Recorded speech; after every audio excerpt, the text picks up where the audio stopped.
Okay.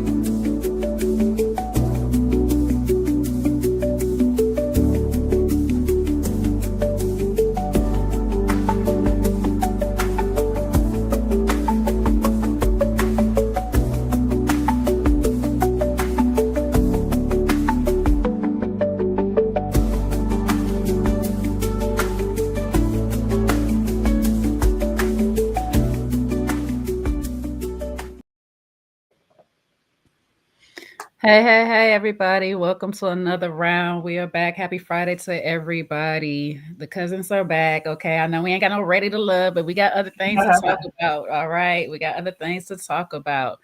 We are here to talk about the Just with the mess and the Breakfast Club, child. It has been a whole bunch of mess over there. And we just wanted to get us ladies together and just really have a girl chat about the situation or whatnot. So y'all all familiar here on the panel, right? About what's going on, what happened. Are y'all familiar on how it even started? I'm guessing Corey was part of it, but you go ahead. Well, you know, it's always a man bringing in the mess. It's always a man starting the mess. It's never us women. I thought it was Jess with the mess, okay? Apparently, it's Corey. I think this is a relevant topic too, especially after last night. I think this is a great opportunity. I love to be absent from things and hear about it later. This is great timing. You know how a man just come in and just get some stuff started between the ladies. All right, this is this is really what's going on. This is live. Yeah, I think it was a group of men. I ain't gonna even say just Corey. I feel like all of the men are on some. But anyways, let me get into formal introductions, okay? Because around here, we like y'all to know who we is while we up in here. Some of that, my big cousin El Cid, we up in here. How you doing, El Cid? Okay. My other cousin, just Rhonda, we all up in here. How you doing, girl? And my baby cousin, you know what I'm saying? Our loudest and proudest baby, okay? My baby Seaway. Not the baby. You see the baby. She my baby cousin, okay? You always got to have a baby cousin somewhere up in there. Like we all relatives, okay? You know, we all family. You know what Tupac said? We all cousin P. Let me move my leg because I got a cat over here attacking his tail on my foot. Hold on now. Yeah. All right. Anywho, do y'all really want me to play this mess that Corey has started and said all that? It's a bit of cussing. So no, he's so negative. I mean, I don't even know who he is. I mean, you could play it. It's your channel. But I'm not laughing, but yeah, I mean, I just don't even know where their beef comes from. I just know they've been beefing and he just went on a whole this little nasty rant. I mean, you may want to play it for people who need context. He's just a troll. And I'm trying to let a little bit of time go because he does do a lot of cussing right off the cusp of the video. You know, apparently the platform he was on didn't give a guts hoops about any cussing and stuff like that. But, you know, could you stop writing on my laptop right now, sir? Thank you. Thank you. Yeah, but, you know, Corey is a comedian. For those that don't know, it seems like, okay, I got paws all in the camera. I was wondering if that was a paw. I was like, what is that? I'm gonna show y'all these little beans, okay? These little beans right here, all up in the camera. Now, no, look at the camera since you wanted to be all up in it, biting it. Yes, tell everybody hi. There you go. All right. But my days, yes. He is a comedian. He has been around for some time. I'm not going to say I'm totally familiar with any of his work or anything like that. So I cannot say yay or nay if he's very good at his stand-up comedy or not. But I know I've heard his name. I feel like his stand-up is all that. The same thing you've seen with him and Jess, that's about it in a nutshell. That's what you're going to get from Corey. Nonsense. Okay. So, okay. So, I don't know. I could deep dive and go find some stuff, but I don't know. I would have to vet it first. He just you know has a very strong opinion about women. It's not positive, and he just uses, for me, some derogatory language to describe women. And he prefers a woman who is of limited means so he can be in control. That is the kind of comedy he kind of goes for. So Corey just wanted to poke, and that's what he does. He pokes. No pun intended, because he's a man. But he likes to make those type of jokes to incite a reaction. So when he came on and he said he prefers Lauren, I believe it is, over Jess, it kind of fueled, I believe, the insecurity of returning to work. And it's like, am I still going to have a job? I don't like any of these things. I'm gonna go back to changing my styles. Anyway, yeah. Yeah. So I'm gonna just give the overall gist about what he was saying, and I know LC just gave a little bit because, like I say, it's a lot of cussing inside of his video, and so I just kind of like rather not. But it was coming off a bit of vitriol. It seemed like a lot of hate was up in there, and like LC said, it was, oh, I prefer Lauren. But he didn't say really I. It was more in generalized. The world prefers Lauren because Lauren is actually talented. That's the words he used, that she actually has talent and just has no talent, which is very demeaning of her and all this, because you can say if she has talent or not. You could say if she's funny or not. You could say a lot of things or whatever. But for somebody who has made them a name off of IG, you have to have something, in my opinion. That's not easy. That's not easy to be an IG star, to be able to go from being an IG star to on television shows to even a radio host. That's a big feat. You know what I'm saying? Not everybody can do it. But he feels some type of way about her, that she is non-talented and all this stuff. And he felt like Lauren is better at the position than she is. And so she just might as well give it up. Just might as well give it up. He says that basically it was her platform that the Breakfast Club wanted, and that's the only reason she got the position in the first place. So with that, then we get Jess going on a rant in response, which was a generalized rant because it wasn't necessarily pinned to Corey. From what I heard, it was not necessarily pinned to Corey specifically. It was almost answering people in the chat. But in regards of answering people in the chat, she went the heck off and basically told everybody how she really felt. Then skipped into the work the next day. Wow for that. She wild for that. Skipped into work the next day, and on live air, they decided to have a chit chat about it. And they meaning her, DJ Envy, Charlamagne, and Lauren. To be honest, I don't even know if Lauren was in the room when they first had the first conversation. It didn't sound like Lauren was in the room. They sound like they end up having two conversations. A second one with Lauren later on. Okay, Elsie is saying yes and no. So yeah, that's what exactly happened. So she was proceeding to have a conversation with DJ Envy and Charlamagne, and I'm gonna see if I can find that while y'all ladies pick up, so we can talk about a little bit of that. Yeah, careful. The Breakfast Club love to strike, and they quick on the trigger. Yes, I know. Yes, they did have that conversation at first, and it went to commercial break and brought her in. But hey, I'm thinking, my pessimistic mind, this is all planned. This is all to get them back, being talked about. And why I thought that, when Charlamagne said, hey, they like putting two Black women against each other. Well, y'all are displaying it.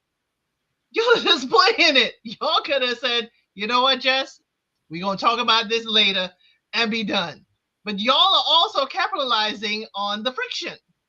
So I'm like, this is all planned. This is all put together in order to get them where they are right now, being discussed on multiple platforms. Yeah, I mean, it was just all a giant size gaslight. And that's the reason why it's hard for women to be in predominantly men's spaces or where men have more power, because the gaslighting is going to occur. They knew that it was beyond internet.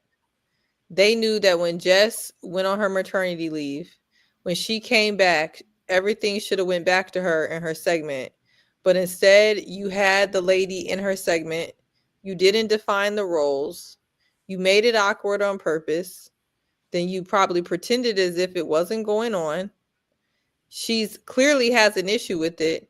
And then when she's trying to voice herself and speak up for herself, it's minimized to being an internet issue. When everybody can see with their two eyes, it's beyond an internet issue. Because if Laura, because my thing is that Lauren, whatever, she tried out for the seat just like Jess did. She did a good job way before Jess even got the job. She's been doing the same job before Jess got the role and then after Jess got the role, but they decided to hire Jess. So my thing is, if you want your cake and you want to eat it too, then you need to figure out, okay, Jess can have this role, she can have that role. And that's not what they did. And then to add, like, I hate when women get put against each other. No, you guys are doing that. You guys are doing that. And she has a real grievance. And she actually was really gaslit the entire time. That whole conversation, she was gaslit. And so, and that's just a typical female woman experience. I'm not gonna lie, we be getting gaslit. Mm-hmm. And I'm glad Jess didn't switch up, and I'm glad Jess didn't fall back, because as women, you cannot succumb to the gaslighting. If you feel away, you need to stand on it. And Jess had a valid concern. And then DJ Envy doing all those beige tears and beige rage, making the whole situation about him. He is so emotional. Everything be like, why? How did that situation become about him? I feel like I've never been a Jess Hilarious fan. I do prefer Lauren over Jess, but that's an opinion-based thing. I think how their whole workplace set them up, honestly, to fight with each other. Envy and what's his name, Charlemagne, they're solid. They don't have anything to worry about. All they gain from this is clicks and views because everybody's talking about it. And, in the meantime, a real relationship between two women, it could have been handled completely different. I feel like Lauren was set up like it's an opportunity. So she's not going to not take it. And then you got Jess over here telling her to shut up on the air. So now she's really not feeling no type of way about moving in. It was a setup for them both to and then Envy, I agree with you, C-Way. Stop it. You could come to me. Clearly, if she could come to them, she wouldn't have went to the internet. And y'all found her on the internet, so don't be surprised that she expressed her feelings on the internet. Okay, so clocked. Okay, I'm not gonna play it because, like Elsa said, they are good to jump on and strike channels. But what I can do is play the audio, because as long as I'm not playing the video, they can't say anything to me. Okay, and this is for educational purposes only. Anywho, okay, so we're having a discussion and we're going to learn from this event. Okay, so I'm gonna go ahead and play it. I'm gonna have it on a little speed, so if it's too fast, just let me know, and let me know if y'all can hear it well. Morning, everybody. It's DJ Envy, Jess Hilarious, Charlemagne the Guy. We are the Breakfast Club. Good morning. What's happening? How's everybody feeling out there? I'm great. How you feel? I feel blessed, black, and highly favored. Jess Hilarious is here. I'm cool. Okay. Jess has my job. I came into work. What's up? She's been trending all day. Yeah, I think she's number 9 right now. Okay. Because I was sitting at home last night trying to watch Magazine Dreams. And I kept getting a bunch of phone calls and text messages, and people was like, Jess Hilarious is going off on live. Oh, we have audio. Okay. We're supposed to be a team up there. Not one person comes to my defense at all. Like when I'm not one month ever with this online. Come on, I've been quiet a lot. If Jess Hilarious is quiet, it's some other reason. I always got my mouth open all the time. It's ran like a high school. It is. Fair East Side High. I agree with that. Fair East Side. Fair point. Well, for Mr. Club, though. Every day, they always talk about, you ain't at work. Yeah, I started picking up more shows. Hell no. That's how I'm getting. Hell no. I have more fun outside the studio than I have in there now. Is you crazy? No, act like. That's not for real. Act like nobody knew that. Stop acting like. What really? What you mean we don't have you? I have more. Break that down. Explain how we don't have you. Okay. All right. So the narrative, like I said, with the online ish, that's what I said. Y'all ain't nobody trying to clear up no narrative about nothing. Ever since I came back, it was weird. Yes, it was weird. Yeah. I at first, no, I did not. I wasn't too fond of Lauren. No, I wasn't too fond of her when I came back, because we had a whole plan. Even how when I came back, how I pick her to fill in for me. Right. I come back. She ain't never leave. Then all right, cool. She don't leave, but she's on only during my segment. If she was meant to be a full host, Move her in another way. Why she got to be moved in on? Because nobody had a problem with Jess with the mess until she started reading right. You know what I mean? Until she started reporting. I wasn't hired as a reporter. I was hired as Jess with the mess. So she started reading and delivering details and all that stuff. Yes. Then that's when Jess with the mess wasn't good enough no more. That's how it was presented. So I'm like, all right, cool. I feel said that, dude. Because the internet said what are we talking about? No. This is our listeners. This is yeah. Why can't we worry about the comments? And these are people that enjoy the show and watch the show. It's not all about Instagram. It's YouTube. It's like we have people that have been watching the show. Yeah, she's great at what she did. That's why I picked her to fill in for me. But when I came back, it's like, what's going on? If she's gonna be a fourth voice, why she only gotta be a fourth voice? She wasn't a fourth voice. She was a producer. She was hired as a news producer to help with getting all news and doing interviews. She was a senior news producer. She wasn't on there. When you came back, Lauren was not on there. She was in the back doing questions, sending interview questions, reporting the news. Am I lying? I thought she was on air. She was on air. They told her don't step in this room. Yes, but I thought you was using her on purpose. What? You thought I was using Lauren on purpose? Yes. No. What are we talking about? No. She didn't leave when I came back. The first day we had a whole situation. Like, all right, look, this was gonna happen, and when it's time for us to roll, it changed. No, the first question was about the only person who asked me about my baby maternity leave was Indy. All right, I walked in. She addressed the hate in the comments. That was the first thing she addressed when I came back. I'm like, what the hell? I want to talk about that. Off air, so yeah. We started talking off air. Even prior to you even coming back. So then I felt uncomfortable that first day. So I'm like, all right, look.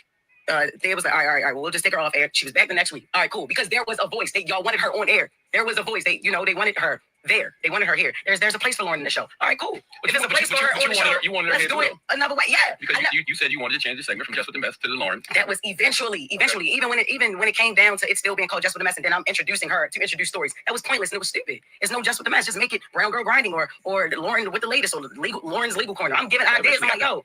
I even went to Taylor, yo, change that, take that Jess with the Mess off there. I feel like I'm getting credit for something I'm not doing, and it's stupid because this is not what she does. Is not Jess with the Mess. I read headlines and I give commentary. I say what people thinking. I agree. You know what I'm saying? Yeah, she's more of a reporter. She's journalism. That's the question. What? Why didn't you wear the do-rag this morning? Because why you joke so much, man? What you mean? It's not a do-rag. It's a silk scarf, but it's not a joke. Bring it to the radio. It's not a joke. It's not a joke. It's a serious issue about it. It is a serious issue. Okay, let me just sit back and watch it because I'm not Joe Clark. I am actually. You're my big brother. No, it's now Envy. That's what I'm saying. No, nobody has even tried to clean up the narrative that I'm a villain. Man, you're not a villain. Who's a villain? Yo, stop acting like you don't live in them comments too, Charlotte. Stop acting like you don't understand. What do I always tell you? I say stop listening to the internet. Stop listening to the comments. Stop listening to the folks on YouTube. Don't let them trick you out your position. What you did last night is what they want you to do, and you can't let the internet win. No, but look, it's not even about what they want me to do. I did last night what I wanted to do, what I felt like I should have been did. I've been asking questions.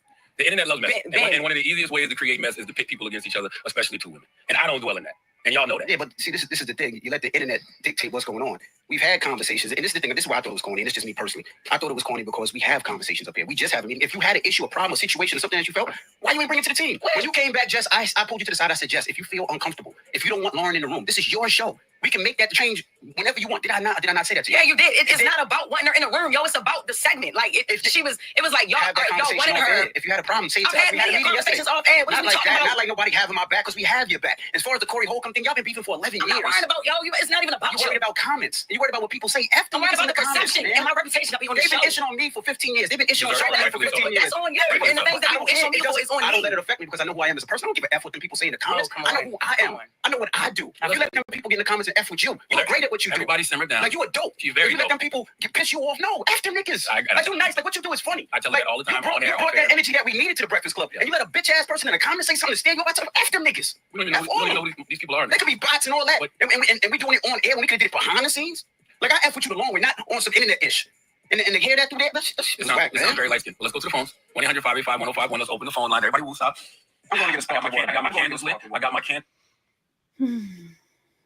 So before I jump into when Lauren steps into the room, we got so much to dissect in just that alone right there, child.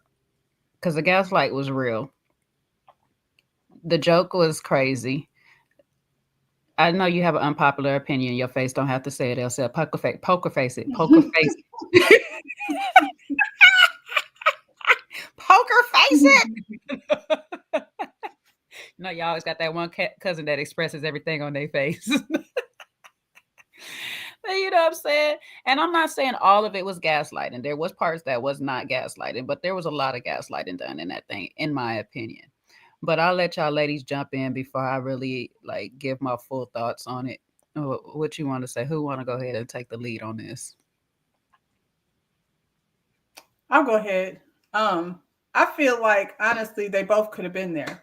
they messed it up with this drama that they created between the two ladies. But I mean, how would you feel if you go on maternity leave and you come back and somebody's sitting at your desk and they're like, yeah, y'all gonna both like do this job, and you're like, okay, well, is she gonna move? Or are you gonna find somewhere else for her to go? Like she had every right to feel the way she felt, and I think there's an audience for both women. I think they're different, so why you would have her come in on somebody else's show instead of creating a space for them? What is Charlemagne and Envy doing besides?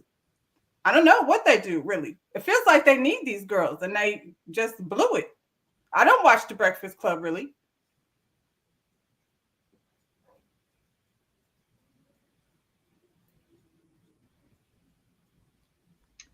My unpopular opinion is that this is a job. This is a company owned by someone else. And granted, while we have federal protections, while you're out on maternity leave, when you come back, your job is secure. Your job is there. When you return, someone is making the decisions. Someone else is pulling the puppet strings. Someone else is telling Lauren, you are still going to sit there. They're listening to someone else. It is not the four people at the desk. It is definitely not Lauren. So to have this whole, the ladies square up at each other, somebody's telling Lauren, you sit there. Jess is totally justified in feeling antsy about it. I would feel it too. But then I would come into myself like, this is a job. This is a company owned by somebody, and I am just here as temporarily as they are willing to pay me for as long as I'll be here. For me, it's a matter of you got too comfortable. You got too comfortable thinking, this is my chair. You just got the chair. You got comfortable. This is my spot. And I understand that. You've earned that spot and you're going to hold on to it with both hands.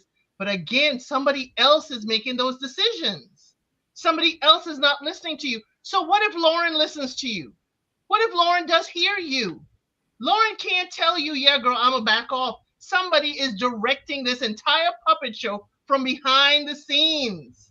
So why do we need to put it out here like these two girls are beefing? They are not. They are two people being used by a corporation. And until somebody gets off the merry-go-round or another decision is made. But I agree with you, Rhonda. The two gentlemen are just sitting there, nothing, no mud getting on their suit, but they have the ladies going at each other. Somebody got to get off the roller coaster. Yeah, I think because they can't really say fully, like Charlemagne and DJ Envy can't really say fully what it really is. They're leaning into gaslighting Jess because they really can't say what El Cid just said, what Rhonda said, that it's actually the corporation playing in their business, it's playing in their face. And so I think what he was trying to say is that he said the internet is putting the women against each other, but what I think he really was saying is that the corporation is putting y'all against each other and you fell into it by getting on live. But it comes off like he's really gaslighting because he's basically saying it's the internet. She's like, it's not the internet. But nobody can really say what it really is the fact that it's iHeart, it's the whatever playing, because now they see like, the thing about Angela Yee, and I was telling Sean this offline, Angela Yee was one of those people that you can't replace. She was both smart, funny, witty, free-flowing, and then able to be very professional with her segments. They were unable to find somebody that was like that. Lauren is professional and all those things, but she's not funny. Jess is funny, witty, lighthearted, but not very polished and professional all the time. And so now they're trying to split Angela Yee's seat into two without defining it. And that's really, that's really the problem. And yeah, I didn't really like to see it. Because I think I understood like everybody's right, everybody's wrong. but Charlemagne and them knew what was going on, and they saw that she was getting emotional, and then they just, I don't like the way it was handled at all. What's her name? Claudia Jordan, I think. So auditioned though for I'm this starting in the position. middle. They had a few people and stand in while Jess was gone too. They had Claudia, and they had I can't think of his name right now. It'll come back to me in a minute. But so understand, I'm starting in the middle because there's a piece in the middle of this that is missing, and that's all of the stuff that Jess has said. But Jess's background is self-made. I don't know what her business background totally is. I don't know if she has any work experience for a corporation business thing at this structure. You know what I'm saying? So for me, I'm going to say there's gaslighting in there. It's not all gaslighting. Some of the points that those guys had are true. They were there. There's some cases they were trying to tell her how this operation runs, how it is in the spotlight when you're working for somebody, not yourself. Sometimes you do have to ignore the comments and all the rhetoric that's coming from outside and just go on and do your job. Sometimes it is a shut up and dribble type situation. She's coming from, I've been doing a whole bunch of stuff independently, so I've been able to have my voice without any repercussions.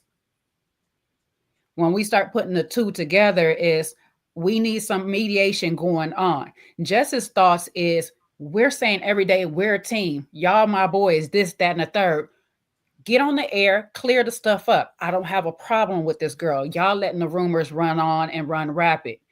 I'm trying to ask you for the help that I need because I'm not refined and polished in that area. So if you can do me that solid, just go ahead and say what I need you to say, or say what needs to be said, matter of fact, so we can just dead that situation and we can move on.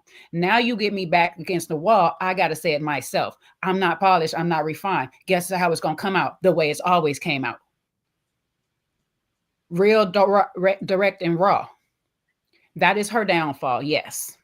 That's going to be her downfall until she knows how to play in this field of, I'm working for somebody else. I'm working on somebody else's paycheck. I'm representing somebody else's business. When you're representing somebody else's business, you have to play along sometimes, and it sucks because sometimes the game ain't fair. And we all know that. We all been pretty much in a corporate world where we just had to shut up and do our job. You know what I'm saying? It is not fun, and that's why most of us would like to be on an independent thing, is because it's like, I don't like being under somebody else's rules, but when I need to, I have to. You know what I'm saying? I got to go to a job that wears a whole uniform. I don't want to wear all of this stuff, but guess what? I have to, because I'm representing their brand, not mine. So when she signed that contract with Breakfast Club, it's saying, where Jess is coming from is, y'all brought me in on this segment to do a segment which is based off of my brand. We're partnership. So as partners, I need y'all help to keep this flagship running. Now you have this whole lady on my segment. So you hear clearly say, she's coming in on my segment. Why you just don't have a whole separate segment for her that she does what she does? It sounds weird if I'm saying Jess with a mess and here comes Lauren. My name is on this section, on this segment. I'm getting paid for every time it's mentioned Jess for the mess. So I'm bringing this young lady in. If y'all want to keep her, let's give her her own thing. I feel like the men should have stepped in and said, you know what, let's do that. Let's have a real meeting. We can sit here and have meetings all day, but if y'all don't sit here and be on one accord in the meeting, nothing gets done.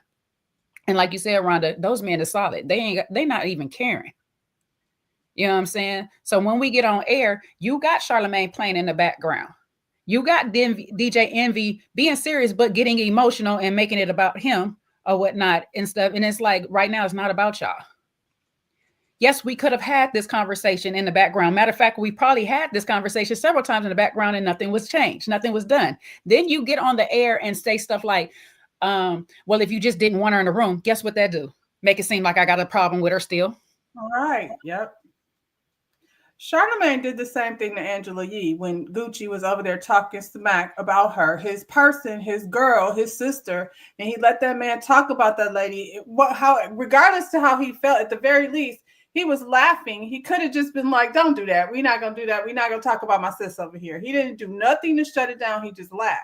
So I wouldn't count on Charlemagne for having my back for anything. He likes the mess. And that's the thing. You come into situations with certain people and certain men, and that's what the results you're going to get. I just seen a clip of T.I. literally on the Breakfast Club, sitting there with, why can't I remember his name right now? Drew. He was sitting there with, that's my boy. He gonna kill me. Oh my God. It's gonna come to me. He gonna kill me. Young Dro. He was sitting there with Young Dro. Young Dro was sharing his story. Another dude that they brought into the studio with him is laughing while they're having this story. They get into a heated debate. What T.I. do? Be a man about it. Sit there and say, hey, cut the laughing out, cut the attitude out. We all a team. We all came in here together. We gonna leave up out of here together. We gonna be good. Let's finish this segment out. Cut all the stuff. Guess what those two men did? Sat back and said nothing. Did what they had to do and got up out of there. Sometimes that's all you need. Is if we're a team, somebody just got to step in and say, hey, right now is not the time. We don't break in front of people. We're gonna have this conversation when we get off the air, and we're gonna talk about this stuff like that. But right now we a team. That's one thing I learned in basketball, and I don't know, Seaway, you probably learned the same thing too. Our coach would sit there, I don't care what beef y'all got going on outside this court. As soon as y'all step on this court, guess who y'all are? Y'all family, y'all team, y'all won. All that outside stuff has nothing to do with anything. So because Jess had her public display on her IG, of course they had to come on here and have this whole talk. But I think there was a lot of things that went wrong within this talk. Besides all the stuff that Jess did. It's like right now she's saying stuff and y'all want to nitpick little bitty things out of what she's saying and not actually hear what the lady is actually complaining about. You want to talk about the internet doing this? I'm sorry, go ahead. No, I just said they heard her. They heard it. They were purposely ignoring what she was saying. Mm-hmm. And that gives me, y'all probably did that in the background of the meetings. But to sit here and play in my face, to sit there and say, oh, we could have just had a meeting about that. Well, sis says we had several meetings. I've suggested several things to even keep this girl on the show since y'all want to keep her so bad. Instead of just giving her my segment. I only have a segment. I'm only here for 15 minutes, whatever the case may be. Now, on the flip side of it, Jess got a whole bunch of ish that she done did wrong, and she told us all in her video, okay? One, you purposely got pregnant sometime right before, during the auditions, or right after you signed the contract is like, sis. Then the long hiatus, because I know you got maternity leave, but maternity leave is only legally for so long. You cannot be sitting there saying, I don't necessarily have to come in. I can do it from if they want you to come in, you got to come in. Now, if y'all renegotiate your contract and say, hey, I need to be at home because my baby going through this, that, and third. Can I just do my little segment here on the airtime like this? Cool. But like Elsie said, you can't expect the person to, like the corporation, not to sit here and try to figure out how they're going to get their money's worth out of the contract they signed with you, and you at home saying, I don't have to come in. Y'all don't need me. If those other men got to be there at 5 a.m. in the morning, you should be there at 5 a.m. in the morning. Yeah, and I think Jess situation is... Oh, I'm sorry, Jay. No, you good. I was going to say, I think Jess' situation also highlights what most of us women in childbearing years probably considered. When you get a new job, most of the time we all know you do not get pregnant within at least 6 months or a year of getting a new job. You can, but people gonna look at you like you effing crazy. And that's just another thing that women have to consider. Because you get a new job and then you pop out pregnant, they gonna look at you like you a god dog fool. They really will. And a lot of times when that does happen, when women do get pregnant, maybe it's on accident, but they're married or whatever it is, or not, I guess, 2025. And they just get a job, they try to do the most they can to get back, to work their self back, because they already know how it looks. So yeah, she got a lot of different layers going on. I definitely think she is unprofessional. like you said, I think it was Jay, one of y'all said, because maybe she hasn't worked in a professional setting where she has to report to somebody. I think people don't realize that DJ Envy and Charlemagne, they very much understand the hierarchy and hierarchical system and employment and employers. They have been employed by the same employer for over a decade. So they very much so understand. And I think Jess does not. So, well, this was also her opportunity to get better, because I'm not just going to quit and be like, she reads better than me. I'm going to be like, girl, she be on her stuff. Let me get better and have a little bit more to bring to the table. So, you know what I'm saying? I wouldn't want to go out like that. But I also feel like they're completely different. So she learning. I guess this is one of those learning lessons. Everybody not built for corporate. So Chad says, but isn't this par for the course? The show thrives on mess. It does, but I think some of their biggest messy moments, and call me naive, I don't really feel like it was plotted out. Like, if you think of that Birdman situation, that was not the plot. If you think of Ray J's situation when he came on there acting crazy, I mean, we can always count on him acting crazy, but that wasn't the plot. And I think even this situation, I don't think they thought Jess was ever going to air it out. But it's kind of like how when Wendy became her own tea, you can't become your own tea, spilling tea and not spill your own tea. I think they kind of had to address it because she put it on air the night before she came back, night before she came to work. And so they had to address it. Honestly, that's why Envy seemed like he was crying all his little waffle color tears, because he knew that because she put it on Instagram that they had to address it, and he seemed frustrated by it. I don't know. I mean, I could be naive, but I don't feel like this is what they wanted. I think that she's done a whole host of other stuff that they have not discussed. So maybe it's because it's home field, they felt pushed. But when I looked at her background, she had a 9-to-5 before all this. She did start in corporate, and then she started making funny videos on the internet, and that put her on the map, and she got with Wildin' Out, and then she came along that way. But and the thing I'm is, thinking, and I'm not to interrupt your thought, but how long she was in corporate makes a difference too, because you can start it and be there a year, and that don't give you enough of nothing. Exactly, it does matter. What I was going to as well is the beef with Corey is, comedians who get up in stand-up clubs, some of them, not all, some of them have not so much liking for the modern comedians who have come up through social media. So I'm thinking that too, apart from his, suspect talk about women and going at women on several occasions, I think that is where the vitriol also comes, from him. Yeah, I mean, there's a lot on both sides that was wrong. Okay, one, Corey made the comments. Yes, this may be something that's been going on in the background in-house for some time. You know what I'm saying? Maybe this is a thing. But Corey made the comments. You could have just addressed Corey. Tell him mind his business. Don't worry about what's going on over here and stuff like that. Get up on the stage and do what you got to do. Don't worry about me. You know what I'm saying? You a hater, boo, boo, boo, boo, boo. But she, like I said, she made it a general thing as almost as the whole chat, the whole audience. So I get parts of where Envy and Charlemagne say, stop looking at the chat. Stop doing this. Because that's kind of like what she did. And then she wants to come back and she kind of like gaslight us a little bit, saying, it's not about the chats. No, it's not, because it's about Corey. It's actually about what's going on inside house too. Because you guys are having these meetings and nothing is getting done. And yes, the chat may be feeding into this. Yes, postpartum could be playing into all of this. You know what I'm saying? I'm not going to never deny that, because postpartum does go longer than a year for some women too.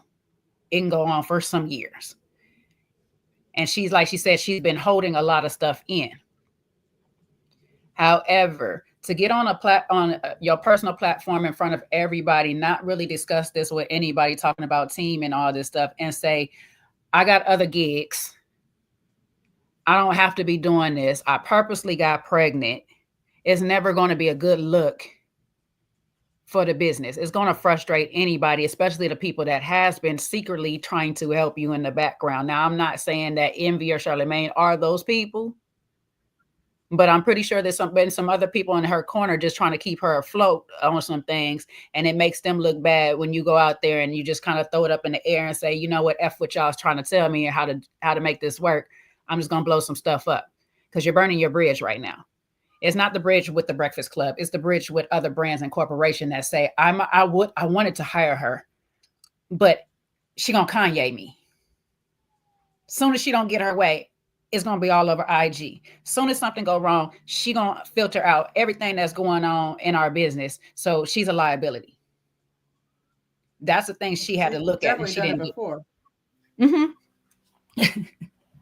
You're a liability now. You made yourself a liability the way you went on to do it. Now, is there times and place for this type of strategy? Yes. Sometimes there is. Sometimes there is. But usually when that happens, you got a lot of your own stuff in place. You already got contracts, and you know people that got your back that's going to make sure that you good regardless of how you blow this up. Kanye can do that because Kanye's sitting on a couple, you know what I'm saying? His contracts was kind of secure on some of the things that when he got to speaking, they end up having to pay him still, you know? So you could take a hit and loss sometimes like that. But when you're still coming up, when you're still trying to make it and you're still trying to get people on your team, sometimes that's not a good space. Now, the Breakfast Club, on the other hand, y'all picked this girl literally because of her platform. Stop playing in our face. Because if y'all feeling like Lauren is the better fit, and y'all had her interview and do all that stuff like that, that's where y'all should have went in the first place. We would have took to Lauren and had no problem with it. You know why? Because they was looking for a replacement for Yee anyway, and she would have actually been a decent, good replacement. She just didn't have the platform. Y'all was trying to get some of Yee's people back by using Jess, and we're not going to play in her face like that, because that's exactly what y'all was doing in that lady face. Y'all was using her platform to get some of y'all views back up.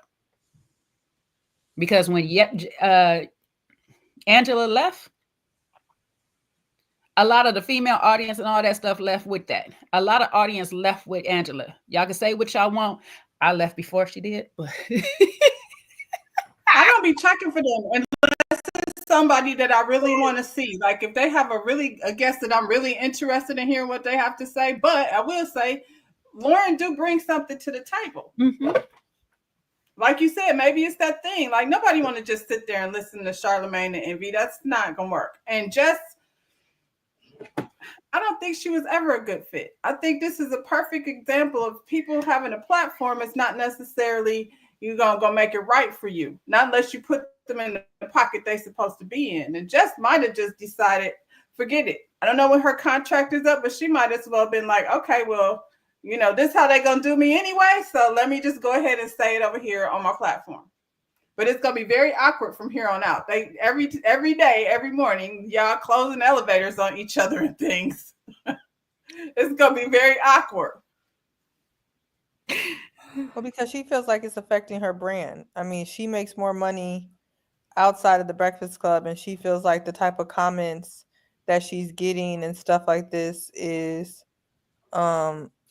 affecting her brand. I mean, we can understand that when we're on other people's platforms and they're saying all this crazy stuff and we can't really address it because it's not our platform, you kind of feel a little out of control versus like on your platform, you can control what's going on in your platform or what you're doing. I think she's really adjusting to the space where she's in this Breakfast Club arena and she can't control the YouTube comments and in the whatever, wherever they're at, iHeart, wherever there's comments, she can't control it. And I don't think she likes it, because when you can't control it and you can't address the commentary, it's affecting her brand where she makes her real money at, which is outside of the Breakfast Club. And that's what she was basically trying to tell Envy. She's like, I don't care what you allowed for the last decade. I'm saying that these comments about me not being a girl's girl, or me, beefing with Lauren, or Lauren reading better than me, or whatever the situation is affecting my brand. But part of her brand is comedy. What you do is take these situations, you get yourself on that stand-up stage, and you flip it. This was for her a Chris Rock moment. I ain't saying Chris Rock did a very good job in the slap, but it was a Chris Rock moment. You sat there, you take this situation, you sit up, you build up the suspense, and then boom, here y'all want it. Y'all pay me to come see it. Y'all could pay me to come talk about it. And then guess what? Now the Breakfast Club got to pay me to re-talk about my stand-up. Guess what? I'm now blowing up my brand off of y'all. She's not thinking straight, Jay. All. I think she's at a point where when you're dealing in an environment where people are playing in your face, and you just had a baby, one, and then people are playing in your face, and then you're dealing with predominantly men, whatever, manipulating whatever they're doing. I think it's very hard to think straight. Even with her whole response, it just seems like she's struggling to keep her head above water just with how it was. So I definitely agree that would have been the best move. But and then even all these people on TikTok, everybody got a response video. Oh, you need to go. Lauren better anyway. I mean, it's just a lot. I think people forget that these people are human. Mm-hmm. Like the stuff that you say about people, even if they got 3 million followers or 3,000 followers, people see it.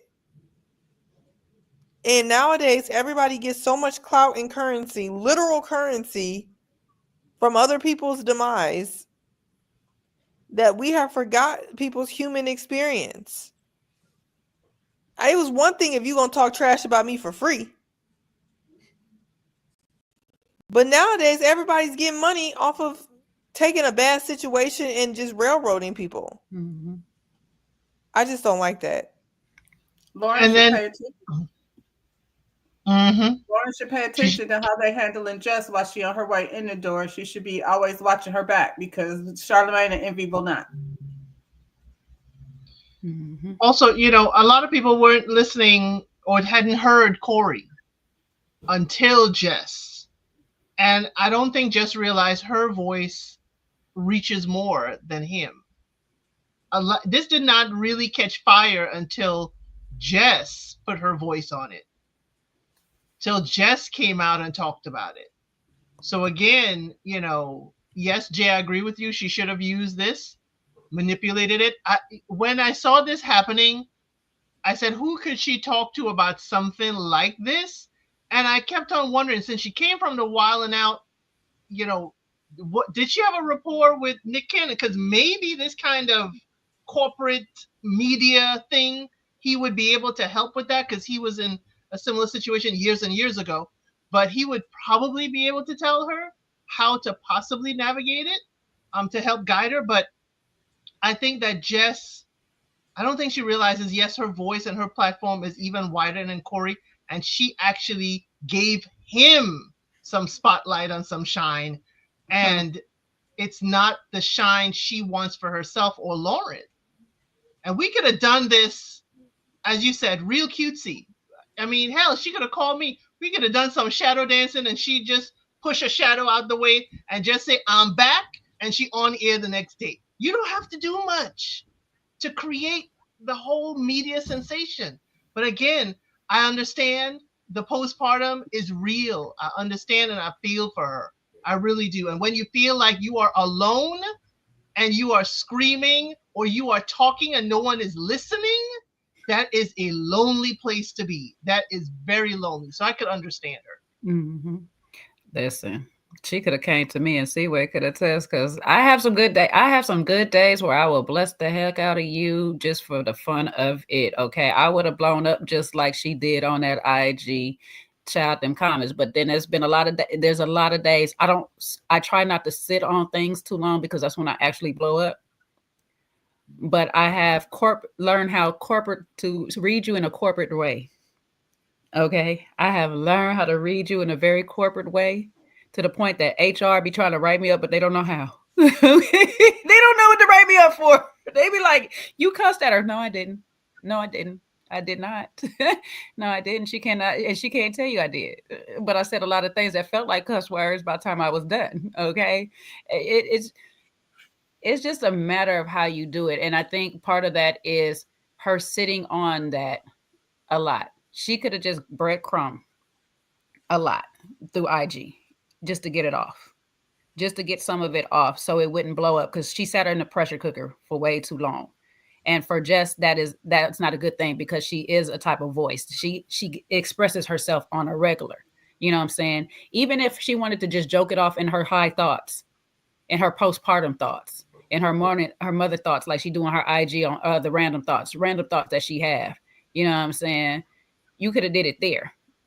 But I get her was still trying to play team and hoping that somebody on her team will have her back. But they didn't have a person's back that they sat there for 10 plus years with. I know you don't know the whole situation between Angela and all of them at that place, because you walked in after and stuff, but I would have looked at that and said, y'all sat with this girl for 10 years and let her go like that. Y'all was back on the air the next day like she never existed. I would have just took note of that and said, you know what, I'm going to tread lightly with you fellas, because y'all are established in this position, and I just wrote a contract with y'all. My contract says that y'all going to pay me for whatever it is and stuff like that. So guess what? I'm coming in here and doing my job. All my outside work, I'm about to go make money off of all this stuff like this. All this pain that y'all giving me up in here, guess what? It's going in my comedies. It's going to be used to other things like that. When I get on that TV screen, when I say action, I'm going to use all this BS that y'all giving me right now to fill whatever character I'm being right now.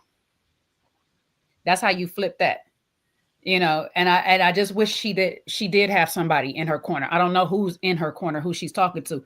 You brought up a name. I thought about Candy. Candy, know, like she tell you, she'll take a lemon and turn it into a lemon tree, baby. You do whatever you want. Like, but I'm gonna make money off of a whole situation real quick. And I'm pretty sure she has female. She's a female comedian too. I feel like she should have thicker skin in terms of, you know, you find out a lot of comedians dealing with that like environment as a woman. She, you know what I mean? This should be another one of those situations. It shouldn't be something like unfamiliar to her. Yeah, but they're not giving her real credit for that. She's just an internet person. She ain't even put in the work yet. A lot of comedians like to say that, and I get it. She hasn't put in the work yet doing stand-up or what have you, but, you know, she got a hard road to follow then, because it's not going to get any easier. Mm-hmm. She has earned her place. However, the road that got her there, she's in that chair. And what I'm kind of also feeling is Jess is, a company within herself. Jess, hilarious. So I'm wondering if she's looking at how I run my company. We family. We got our back. They're about Jess hilarious. So she's coming into this thinking, you got my back too. Just like how I would have my, staff's back. But that ain't it. And I think that's where that disconnect is coming into, where Jess, this is not your company, even though it maybe yours will have more heart, pun intended. But I don't think that she's seen how it's completely disconnected and how they will make changes on her and not even consult her or worry about her feelings, because their feelings is feeling that paper, feeling them ratings, feeling them dollars. It ain't about Jess's feelings or even any of their feelings. Because if Envy do something tomorrow, I mean, Jess, forget Envy. Envy got, pending charges. But if anything happened to embarrass the corporation through Envy or Charmaine, they will be gone too. And I mean like federal charges or something like that. The thing about working with a corporation is, and I'll tell y'all, this is the learning factor that I know, you got to make yourself indisposable. If you learn how to make yourself indisposable at your job, then you can be in a position to do almost anything you want. But you have to be there enough to be able to do that. You know what I'm saying? You have to be present to make them know that once I leave this position, y'all gonna miss me. Y'all need me more than I need you. You gotta have that attitude sometimes. And I'll tell you this. I do not like working with people who fear losing their job, because guess what they'll do? They will stab you at any turn, every single turn they can. That's one thing I do. If a person sits in a position and they act like they're afraid to lose their job, guess what? I don't sit next to them too long. I don't stay there too long. Because I don't ever feel, I get where Jess coming from. It's like, I don't necessarily need this. I want to be here. I have that attitude. I got that. I have that attitude. I want to be at the company that I'm working for. She said but I got to make sure you know that I want to be there. Yeah, that's what I'm saying. I got to make sure you know that I want to be there. And I got to also make sure that you know you need me there. I make myself a valuable asset at any place that I'm at. You're going to miss me when I'm gone. That's just how I do. I had jobs calling me like, you want to come back? No, I'm good. I'm good. Ain't no amount of money can get me back there like that. Well, we know, hold up now. Y'all can't afford me though. I don't know, but I'm not going to put this all on her, because I'm like you said, Elle said, she's coming from a place where she's like, I did a whole bunch of stuff and I put my family on. She put her child's father in position to be seen and make a little coin. You know what I'm saying? The ex-boyfriend for a second was seen to be make a little coin. The new one, her dad or my, you know what I'm saying? She's always been family oriented. And sometimes when you walk with that mind into a corporation, you set yourself up for failure, because those people there don't look at you as family at all. We're family while we're taking the corporate picture. We're family while the CEO is up in here. We're family while we're doing this. But as soon as we leave, we don't talk. We don't have no conversation. We don't do nothing like that. And it's F that girl. She thinks she did. F that person. We not really family. We a dysfunctional family. That's what we is. We not a loving family. Y'all ain't got my back. We ain't went through no trenches or nothing together yet. Y'all ain't got my back. I'm here for a They check. really don't like that. As soon as you find a work group where you feel like family, then they be like, y'all got too many cliques in here, so we're going to have to separate everyone because it's getting too clicky. See, I go there and I say, I'm here. Right. I'm just here for D&D. I'm just here for direct deposit. I'm not here to make friends, to make family. We can be friendly, but again, I am a very, different personality. I'm very antisocial at work. If it ain't about work, don't come talk to me. I ain't trying to be friendly, because that's how you end up on the chopping block, and you don't realize because somebody else telling your business to management. So I'll be friendly. Hey, how you doing? Do you know what my family even looks like? Because I don't have any pictures up, nothing. I separate my family from my finances of my job. But I understand I'm different. I'm quite odd and out there, but it's like this whole family thing at work. I don't let people get too close. I'm here for direct deposit and go home. That's it. She just here so she don't get fined. Basically. I like it here. I'm not here for direct deposit. Y'all know I play that. I am a hustler. Don't talk to me unless you're a hustler. but so I'm gonna give like some of my final thoughts, and I'll let you ladies wrap it up. But my thing is, when you're walking into the situation, so there's two folds to this. One, it's a corporation, and like many corporations is ran in a certain way, but it's also entertainment business. So one thing about the entertainment business, see, in a corporation, I can kind of get away with missing days and just being on Zoom and calling off and doing these things like that, because I'm just working with the team that's there. I'm working with the people that's there. All these other million people don't need me. They don't need my voice. They don't need to see my face. The problem with entertainment is everybody out here in the audience has short-term memory. So yes, they will get used to seeing you on there, and they'll love seeing you on the show and all this stuff like that. But as soon as you off that show, they forgot you was on there. You have to be there every single day. You have to show up. You got to be present. You have to do the job. Unfortunately, that's just how the entertainment business goes, because people are finicky out there. They just do not remember who you are. And just like we're talking about just right now, about another year or so, nobody's going to remember Angela Yee was on there, except for the people that grew up with Angela Yee on there. Not to say take away anything that Angela has ever done on there. This is just how the entertainment business is. I cannot tell you who was on the first season of this show by the time we get to the third season of the show, if they're not still a main character on that show.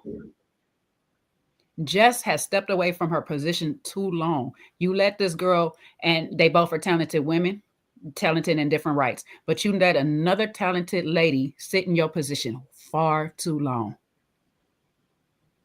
Soon as you pop that baby out and got yourself a little bit together, I'm serious. As soon as she popped that baby out and got herself back a little bit together, you should have been back up in there. You should have been back up in there, because once you sit out so long, they say, okay, stay out. The audience, it's not the corporation at this point. The audience says stay out because they got used to a whole new face. You could say Jess with the mess all day long. They is not going to care. We're expecting Lauren now. We don't want to see you no more. We want to see Lauren now. And that's, unfortunately, that's how the entertainment business goes. And Jess should know this by now. I know she's been doing stuff where she's been working on her own, but she's been on TV sets and TV shows just enough, around enough people just to know you got to make yourself a star in this show. Otherwise, you're gone tomorrow.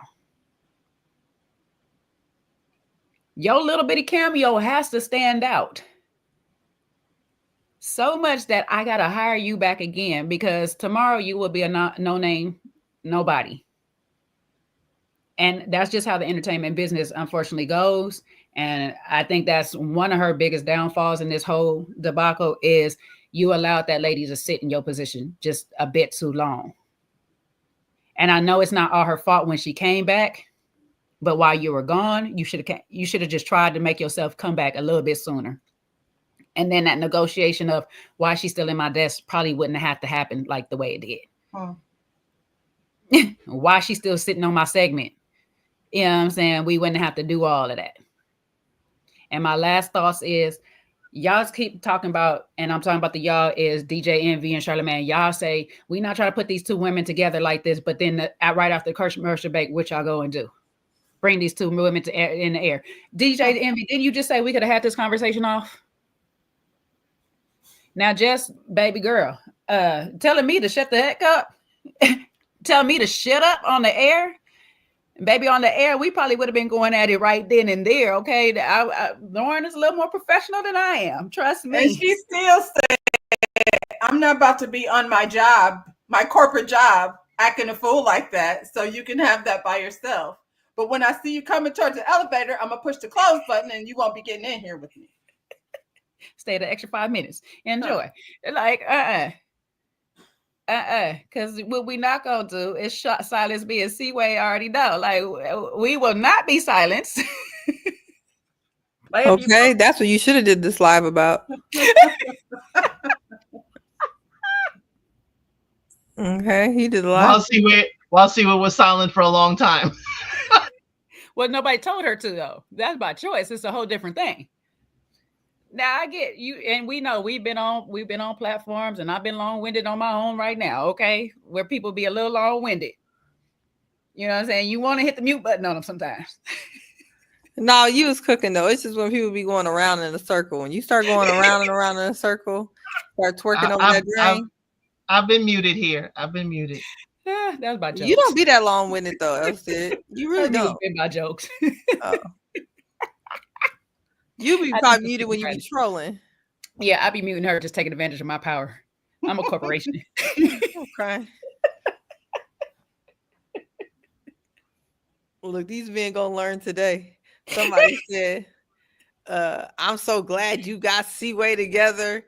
And look, one thing about me, what is it? You kill one roach, pop right back up. I ain't dead. Together, baby. I ain't never been together. Can't get me. No, can't get me together. Cannot get me I'm like, together. Portia, who said that? Who said that?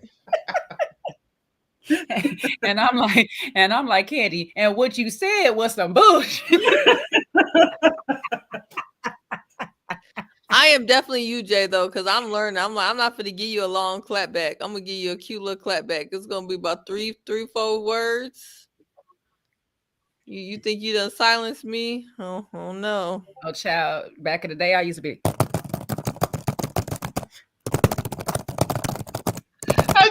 And y'all used to tell me, girl, did you see that comment? You need to. I'm like, I ain't seen nothing yet. Mad for about 3 to 5 business days. Yeah, I'm not going back and forth with these people. Because half these people ain't got no friends who be doing all that stuff. The ones that be leaving them long comments, they ain't got no friends. They just want somebody to talk to them, and it won't be me. Mm-hmm. You're not getting my attention today. I done got into my real corporate bag and be like, okay, I will report that to management. Thank you. I'll take that under advisement and proceed to do absolutely nothing with it. Management has a right to refuse any suggestions that you may put forward. No, what this meme says. One day a person came in and asked to talk to the manager. I told him I'm out here and I'm the manager. Exactly. Or they think they're hurting you with your truth. See, we act like she don't like men. I said, I like my dad. I like my husband. I like my brothers sometimes. Do I like y'all? Hell no. I like some men. So if he gives that, it should give that. Is that what it gives? I like Sean. I used to work for a VP that used to say he'll put it in his file cabinet, and his file cabinet was a shredder. He's like, it'll go right in my file cabinet. Sometimes that's how it gotta be. That's how it gotta be. It's just like a number that you didn't ask for, an unsolicited number from men you didn't ask for. It'd be like, oh, okay. Thank you. I'll call you later.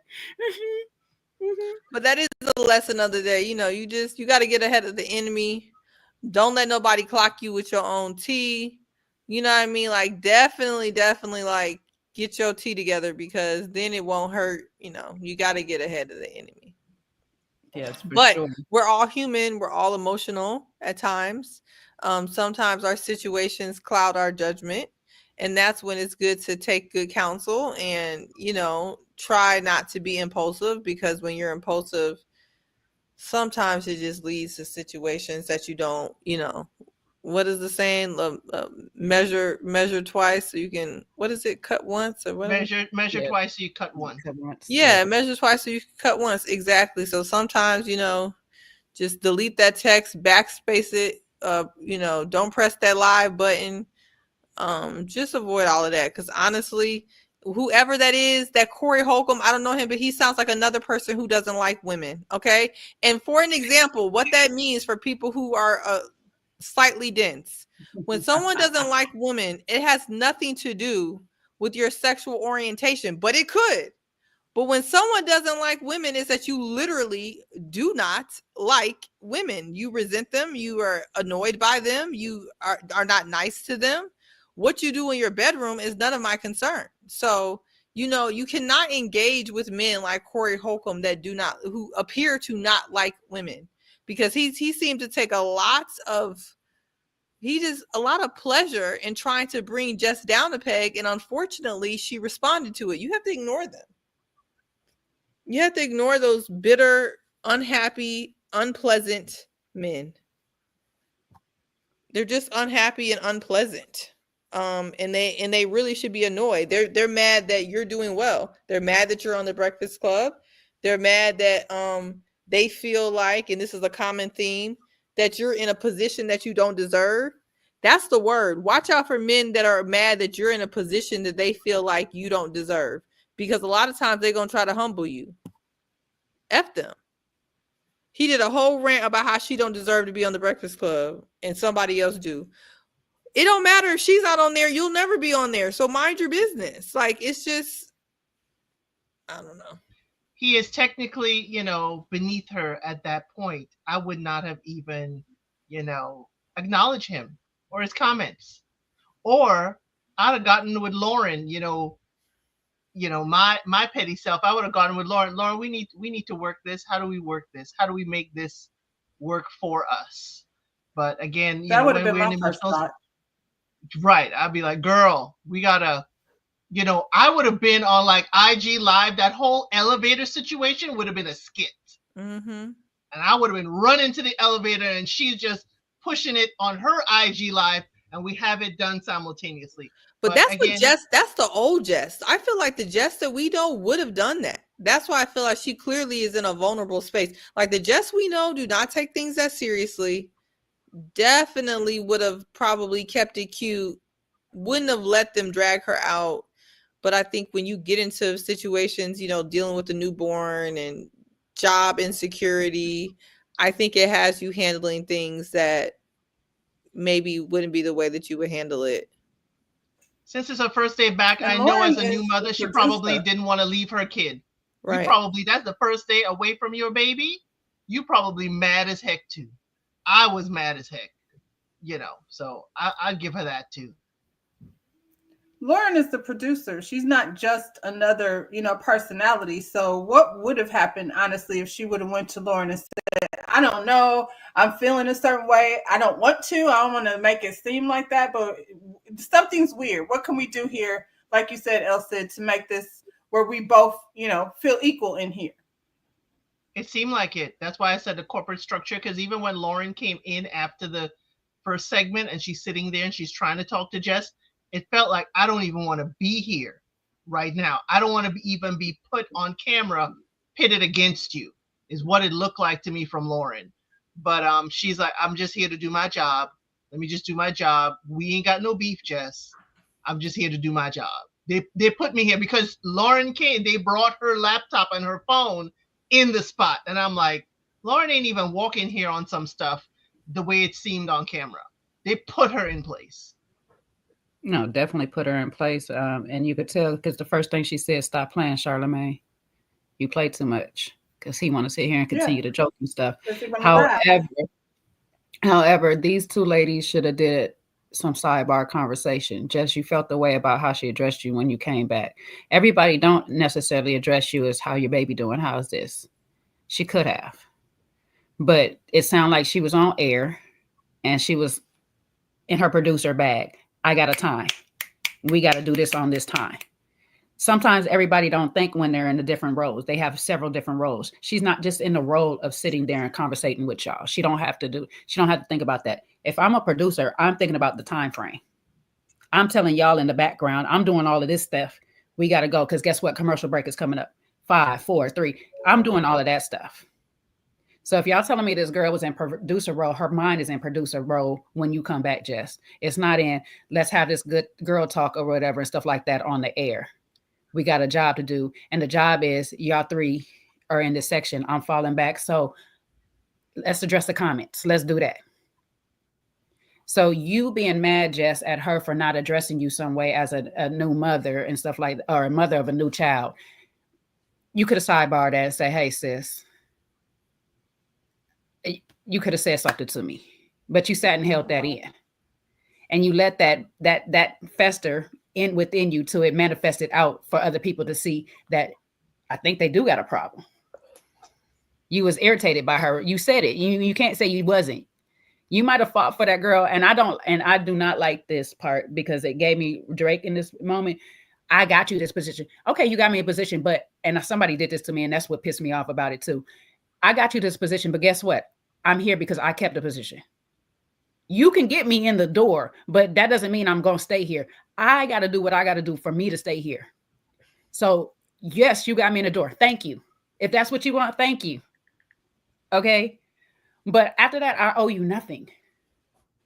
I owe you nothing because I think she was low-key picking the person that she thought had the least chance of taking her job.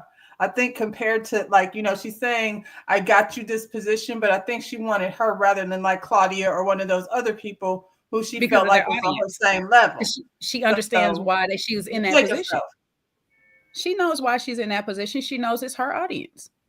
Lauren doesn't have the audience, but like you say, you're a very talented lady. I put you here because you're a very, very talented lady. Okay. So what you think talent was going to do? gain an audience. That's what it does. I don't tell me what you did for me in this condescending way, because that was very condescending. I know what you did. Thank you. Now that you back, they want to keep me. We got to work something out. So you need to come to me correctly too. So as women, let's talk and figure out how we gonna do this together. Or I can sidebar you. If you want to be petty, I can sidebar you just as easy. And that's the thing. Like you carrying this vitriol of how she didn't address you. It's giving me, oh, girl from Basketball Wives, she hit me with a dry hi. Girl, go on. She said hi. You know what I'm saying? She said hi. Move the heck on. This is my first day back. Where's the parade?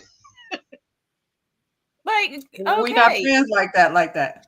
Right. We just work together. So I'm supposed to kiss your feet because you got me the job on everything you do, babe? No. No. Because if Lauren was already in a producer position before you moved her in the front of the air, I was here, babes. I was doing some stuff. I was over at TMZ doing some stuff. You can't tell me like you didn't just put me out of nowhere. You didn't just pick me up off the street and say, hey, I need you to hold this position for me. I know this is not what you do, but I don't owe you nothing. So don't come at me with that attitude or whatever and stuff like that. Let's sidebar this, have a conversation. Like you said, Rhonda, we could have worked this out together. We could have went in there as a force together and said, hey, I don't feel comfortable doing Jess's segment under her name. Jess, I agree. We should give her I came up with some names for her. We're now a unit. Now, guess what? They're going to lose both of us. Possibly. Some people still switch on you last minute. Heard some stories. But they possibly lose both of us. But it's better that we're not now a strong unit when we walk into this office and say, well, we got to stay, instead of us looking like we have a problem. Because guess what? Now they can easily divide us even more. They can get into either one of our heads even more. You can have Charlamagne or Envy, not saying either of these dudes did it or didn't, but starts whispering in one of their ears like, she don't like you, right? She got this to say about you, right? Now, you can't tell me that stuff when I already talked to her. You can't come on and run and tell me, oh, she got a problem with what you did or whatever, because we already addressed that. That's not what we're going to do over here. You're not going to play in my face like that. I don't like giving people opportunities to play in my face. So what I'm just going to do, I'm going to go right to the source and be like, let's talk this out real quick.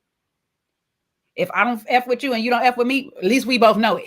At least we know it. You know what I'm saying? But if it's a little woman win. But here's my problem. Jess just got the job last year. Mm-hmm. She just got the job last year. 2024, she was announced as the third host. And now March 2025. So you were out on leave longer than you sat in the seat. That's what I said, though. What are we talking about? I mean, most places you have to be on the job for a year before you even get leave to have, to extend your family. I mean, I was thinking she was there at least a year, but you ain't even there. Word, you ain't even there a year, and we beefing about a seat, girl. The seat has not molded to your derriere yet. It wasn't long enough for it to be molded to you, for it to be yours. Oh, you got up too quick. And let somebody else slide in. Oh, no. If you feel like I was good enough for you to sit here and put in the position, you should feel like I'm good enough for you to have a conversation with. And it's vice versa for Lauren. If you felt some way about her saying shut up on the air to you, you should have, as soon as that thing hit the commercial, hey, sis, respectfully, if I'm talking too much, just silence me a different way. Don't say shut up like that. We two grown ass adults up in here, and we just not gonna talk to each other like that. We two Black women up in here, we just not gonna talk to each other like that on the air. That's not what we gonna do.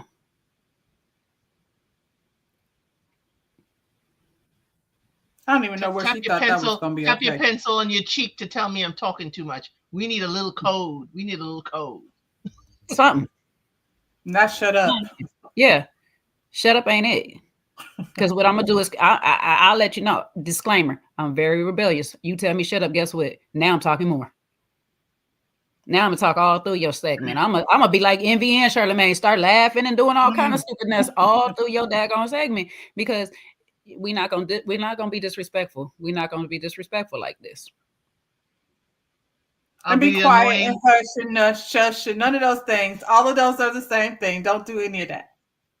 I'll be the annoying little sibling, constantly saying something. Yeah. And that's what I'm saying. It's just like, y'all ladies, you want them to go in the air. I mean, go on IG, whatever she wants to online, do all that, clear the air. Pull them to side. One of us got to be the bigger person. One of us got to sit here and be the more mature one and stuff like that. Pull them to the side. Now, if after you pull them to the side, and I heard she have meetings, but if you're sitting silent in the meetings, that don't work either. But if I pull you to the side and we have a one-on-one sidebar and you still doing the F shit, okay, that's a whole different story. But if I pull you to the side and say, hey, okay, that's a one-off, let's let it be a one-off. You don't know me, I don't know you, but this is how I roll. I don't roll with that disrespect like that. You do it again. Guess what? Your one chance. Make it good. Because if you come again, what did Omar say? If you come at the king, you bet not miss. And I'll say this last thought and stuff, and I'll let y'all this time for real, because I know we said this we like black people leaving the party, child. We said this thing. But if I gotta look this far down at you, and this is addressed to Corey in situation, if I gotta look this far down at you that my crown will fall off, I don't need to address you. You're not worth my attention. And that's all he wanted. It was your attention. I'm not giving nobody I don't deem worth my attention it at all. You could talk to your face turn blue and you know what I'm saying? Your eyes pop out. I don't care what you do. Shoot yourself off. I'm going to be like Keke Palmer. I don't know that man. Sorry to that man. Okay, if I seen this man walking on the street, I wouldn't know who he was. I don't know why he feels such way about me, but I feel sorry that I live rent free in his brain like I do. But guess what? That's where I'm gonna stay. He gonna hate me. I'll be Cardi B. He gonna hate me forever. He would have to move on if you're not acknowledging the nonsense. Yes, and it's so nonsense. Like Corey Holcomb, I wonder why he's even still around. I didn't even know he was still around, child. That's what I'm saying. Until the other day when she brought him up. He has a following, though small. He has a following. I'm pretty sure. You know, Satan has a small following too, but there's that. You know. Yeah, at this point, my cats have a following. It's called fleas. But you know, it is what it is. No, they ain't got no fleas. I'm absolutely scared. My babies ain't got no fleas. They ain't got no follow. They tail. That's the only following they got. But I'll just say, I do not address people that is not worth my time. Now, every so often, y'all in the comments might get a little bit of my time because I got a little extra that day. Okay, y'all not really worth it, but y'all get a little extra. I had a little spillage of time. I had a little free time on my hands when I address some of y'all. But a lot of y'all is not worth my time, especially to go off about a job I keep saying I want it. Or folks be trying to fire us from a job that we not even employed by.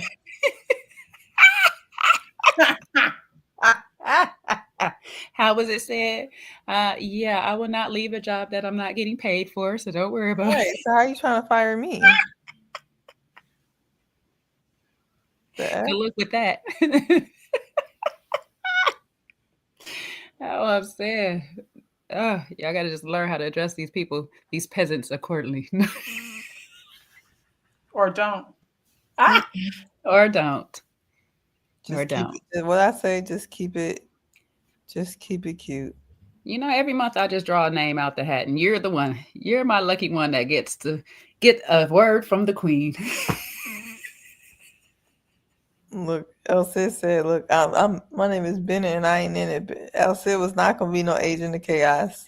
Elsie just be laughing. She just put some smiley face into the comment like, okay, sis, set yourself off. They be mad at Elsie too.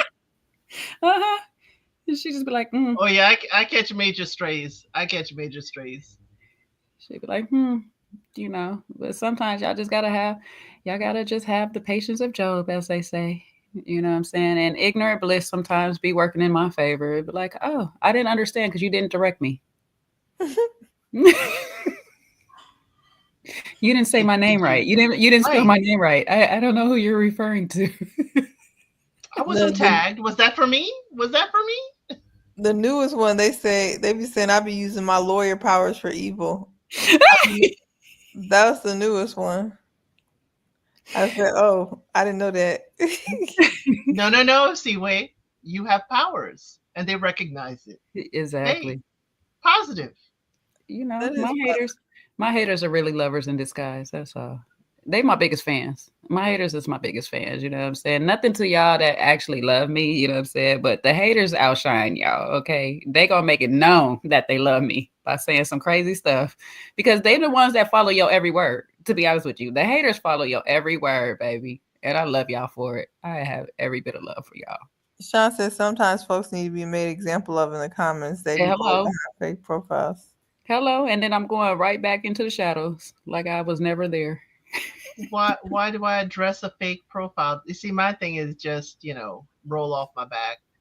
You don't know me, so it just rolls off my back. I do get, irritated. I was irritated at a show, and I had to go to talk to Mr. El Cid, and he had to collect me together. But comment, and truly, I don't even know these people I'm reviewing and stuff. So even then, if they ignore me, I understand. But I'm gonna let y'all know. Sometimes I just go off on them just because I don't want to go off on y'all by accident. That too. I just be like, you know what, today is a day. Or I just don't want to go off on anybody else in my life. You know what I'm saying? Because I just be like, not the displaced anger. It ain't even displaced. It's purposely placed to them. Hashtags. Wait a minute, it's well placed. It's well placed with us. Don't worry, Rhonda. We're gonna get you some. She like, I just live a little boring life over here. I do. I'm like, no. Rhonda, I don't even know what this is. Oh no, I knew marriage was a gift. I got a smart mouth. I can handle haters. I don't think my husband realizes it as a gift because I come and he's like, whoa, is that for me or is that for them? So now, so I got a friend, or I had a friend because he's gone and married now, but it's not that type of friend. But we would talk each other off the ledge just for the other one to jump off for the other one. But like, no, friend, no, don't do that. But you know what that be? See, what's happening right now is that it's Aries season. It's my season. So I have to pay attention to not go over the ledge because usually around this time I'm quick to bounce. So I'm trying to be nice. Yeah, it ain't worth it. I'll be over there on TikTok getting dragged out with a whole bunch of people that ain't got nothing to lose. So I learned just try to keep the peace. It really ain't worth it. That's why I say you got to learn how to corporately bless them out. You just got to. I think I got that from my grandma because I think I only heard my grandma cuss ever once. So you just learn how to talk ish to people without cursing at them or just going all the way off. Where sometimes it go over their head and you be like, damn, you too even dumb to even know that I just said to you. You know what I'm saying? Like, I would explain it to you. Later, hours later, and they're like, what did she say? It ain't even hours later. They still over there like. Or when they think it's a compliment and you just sit back and be like, oh wow, that's marinating well. You're as dumb as I thought. Oh, look at you. I'm crying. I don't know. I'd be tickled by those ones. Those would be my favorite. I'd be like, oh, you didn't even realize I insulted you. You're so cute. We should read. What is it? The read mean tweets segment. I told you I was gonna do that one day, but child, it'd be hilarious to be sometimes when I be reading people, but I read them with a compliment and they be confused.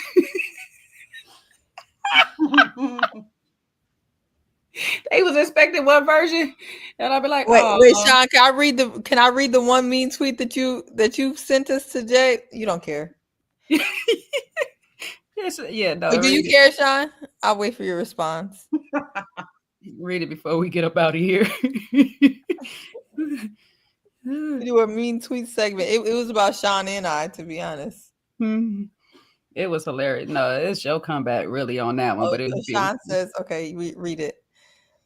This is one of the new I don't know, purple pill men that have made their way over to the channel.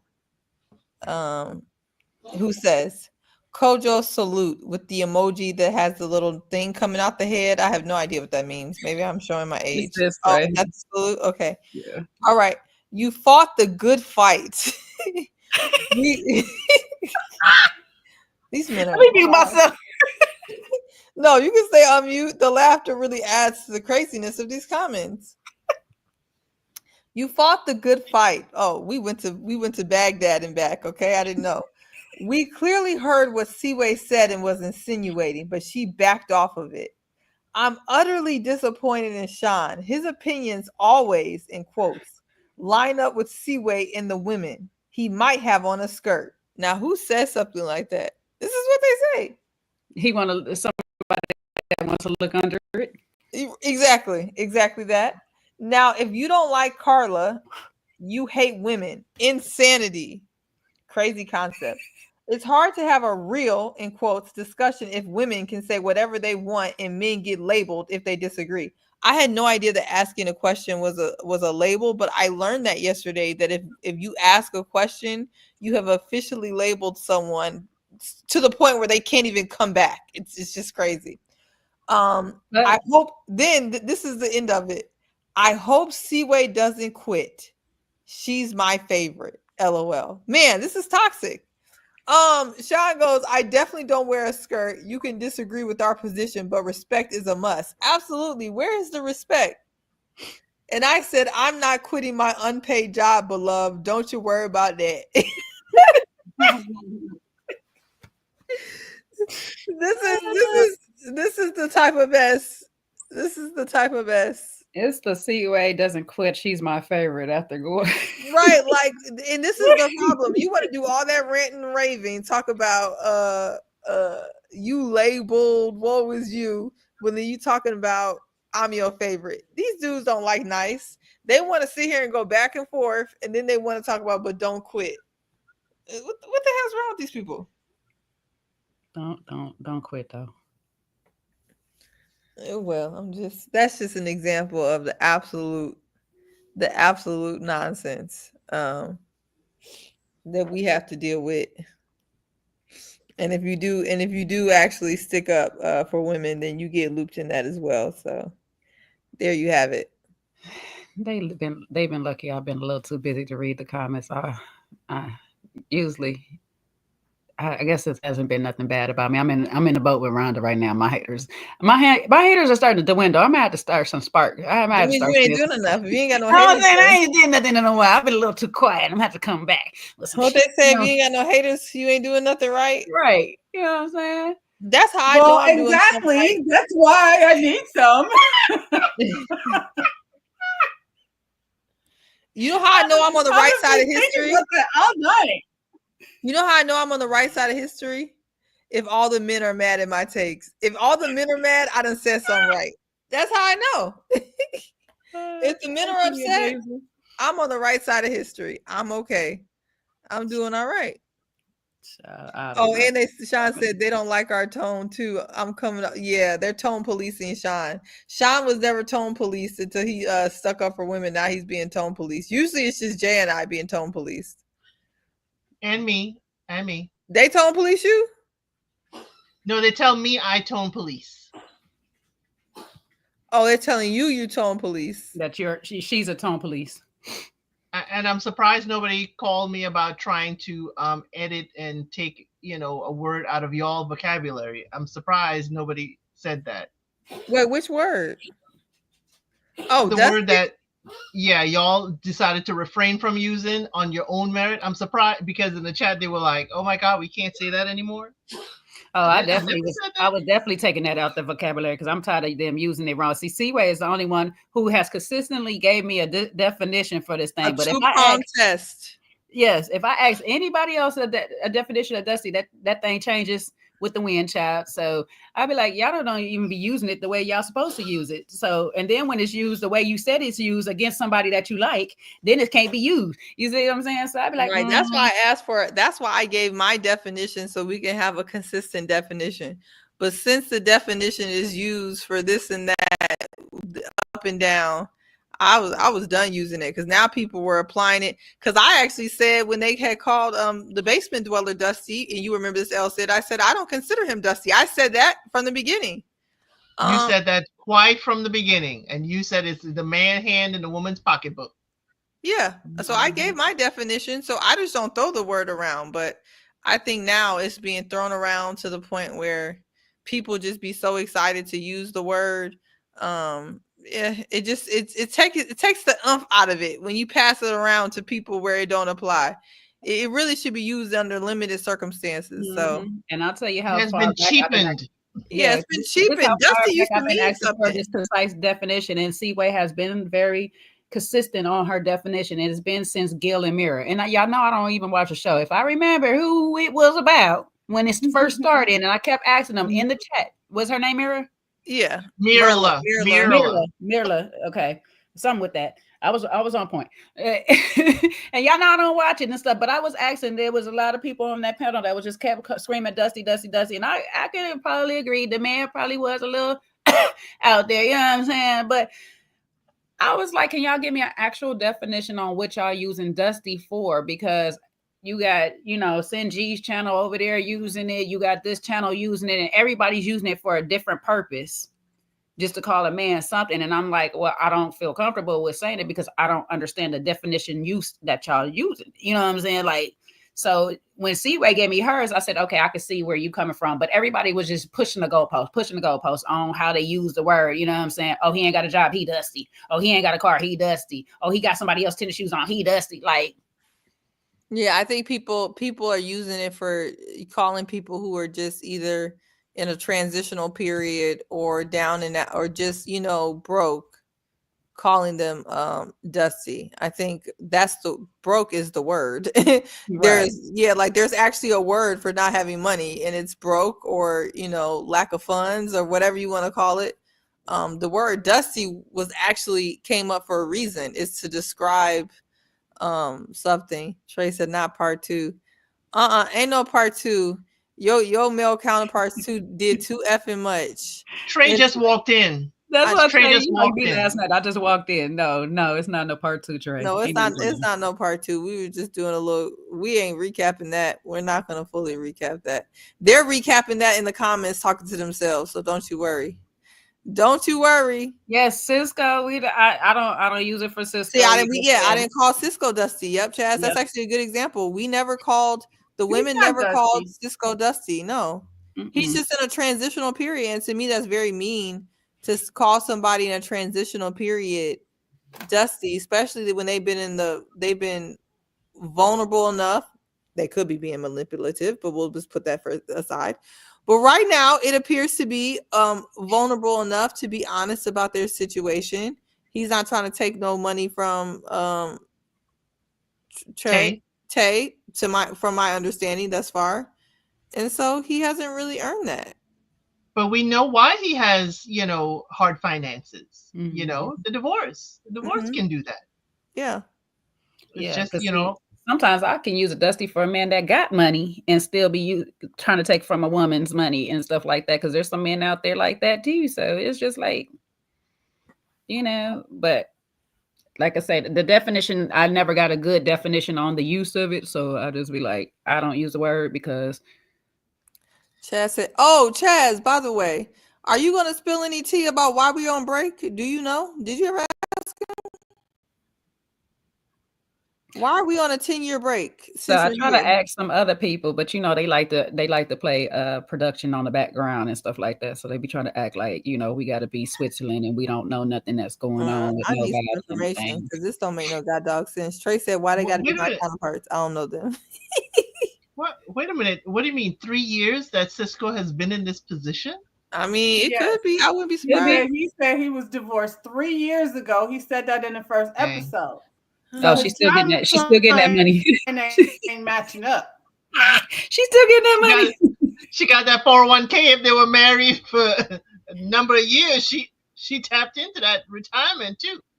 If it's near the end of the series, they just need to go ahead and let it ride out. Child, let us be. Free us. Free us from this torture, okay? I ain't trying to wait all summer just to be freed. They don't want to. They done with Ready to Love. It sound like it. I guess that maybe they trying to find some other things that work, but baby, this ain't how y'all gonna do it. They employ actors. Who's an actor? I will put my money on Sahara. Sahara's an actor? No, but we know Jeffrey was an actress. We know Jeffrey was an actress. Or aspiring, because she did voiceover and stuff. We've had Corey from DC. You know, he been none of these people on this Philly season give actor or actress, honestly. I mean, if they are, I don't know. Right. They acting like some real hood. Yeah. What role are they aspiring for? I don't know. The Wire too.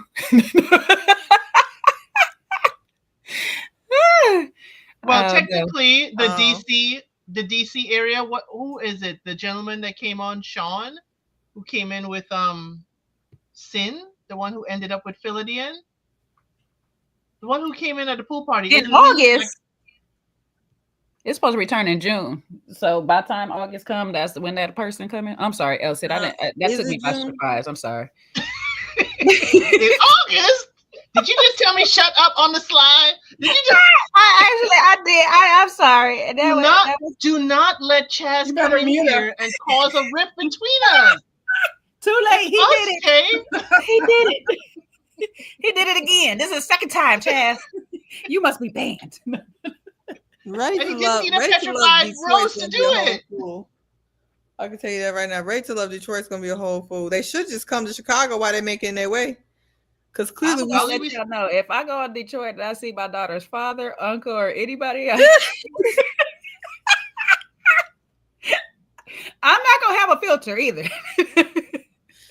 Well, clearly, Math Chicago saved the series because I ain't never seen so Here much. She go with this. I'm just saying. This is where Seaway gets muted. Beep. No. What about women?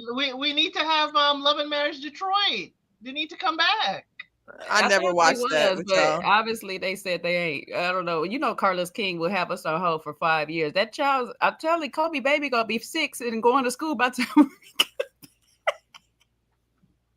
the newborn gonna be on her way to kindergarten. Is or her way? They having a girl, right? Yeah, she's gonna be on her way to kindergarten. Well, shout out to Detroit. When I tell y'all, Detroit has some of the prettiest girls are from Detroit. I don't know what they got. Well, I do know what they got in that water. I don't know if that's helping, but yes, I'm not sure. But some of the prettiest people are in Detroit. Okay, I don't know what it's about, but Detroit has some really pretty ladies. All right, Chaz, we got to talk in the background because we need some OT, man. We need you to do some investigations for us. You know what I'm saying? Where LaRon at? You know, LaRon talk to everybody. Oh, no, please. I haven't even heard that name since I don't even know. Honestly, I don't even know what season it is. When the seasons go off, I completely forget, to be honest. What season was that at this point? I don't even remember. Oh, really? I don't even know. I can't remember. Yes. Yes. Oh my God. Oh my God. I don't. I just remember just pure chaos. I don't even remember. It was so chaotic. Thank you. That's what I thought. All I remember is him popping up on Kojo Live. Wait, wasn't he on Kojo Live with some shenanigans? Yep. Yep, with some bottles. Yeah. Yes. And then the pretty girl that he was dating but not Maya. It's coming back to me. Mm-hmm. Maya. Yeah, that's like Celine. Okay, Celine Dion is coming back to you now. Wait, well, Oh, you know what, Chaz? I actually forgot about that till you just said it. But that dried up rose. Petrified. Wait, but who he give it to? I'm trying to remember. Who did Chaz give the dried up rose Vanessa. to? Oh, and the only reason I remember Vanessa's name is because right now Rose kind of gives some looks of Vanessa from time to time. I almost forgot about Vanessa. Look how that full circle. Oh my gosh. Why is that whole season? You know what, Chaz? It's because your whole season was just beyond chaotic. I think my brain is not holding the information. Like it was just too. And remember the gentleman with the long dreads, and come on, that season was. Wait, who's with the long dreads? Alonzo. And he had the bonnet on. Oh yeah, yeah. I only reason it popped in my head because I remember saying Rose. It was a picture of Rose where she kind of favored her just a little bit, and I was like, Rose looked like several different people. Not Chad said he forget her name. Not you being petty. As he should. Look, as he should. See? Lonzo, exactly. I remember more about the lady that she got on that podcast with for 5 seconds. I remember more about that because that was weird. The podcast that they had. Not sure gonna bring up this stuff.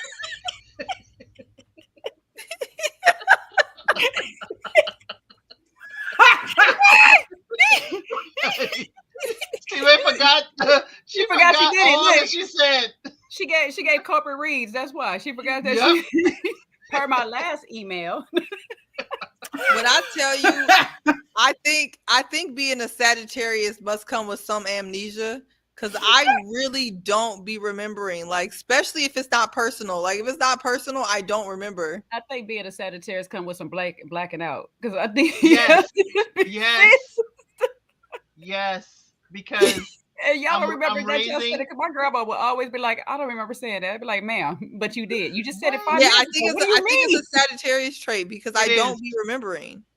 It is because I'm raising a Sagittarius young man, and a young girl would come up to him and talk in the store. By the time we reached the car in the parking lot, he done forgot there was even a conversation. I was like, you can't do that. Yeah, he's like, well, I guess she didn't make the right impression, Mom, for me to remember. That's what I'm saying. Things that's not important to a Sag, they do not remember. They just be going on about their day and saying just stuff all in the middle of it. Now, I remember people who leave an impression. Like, I remember Chaz.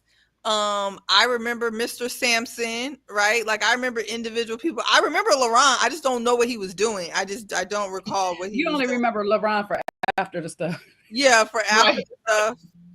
He was drinking a lot of tequila. Yeah, I remember David, my favorite. Pretty much everybody on the whole DC cast because we done met everybody. Both the DC cast, I remember. Mm-hmm. Miami is a complete blur. I can't even tell you what happened in Miami. I don't remember. Except for the pretty one, the real pretty one that was a little bit of a Brandy. Crash out. No. Oh, Mercedes? No, not Mercedes. Not the crash. She's not the crash out. She's talking about the real pretty one. That lady that nared that man's hair. The one that, yeah, her.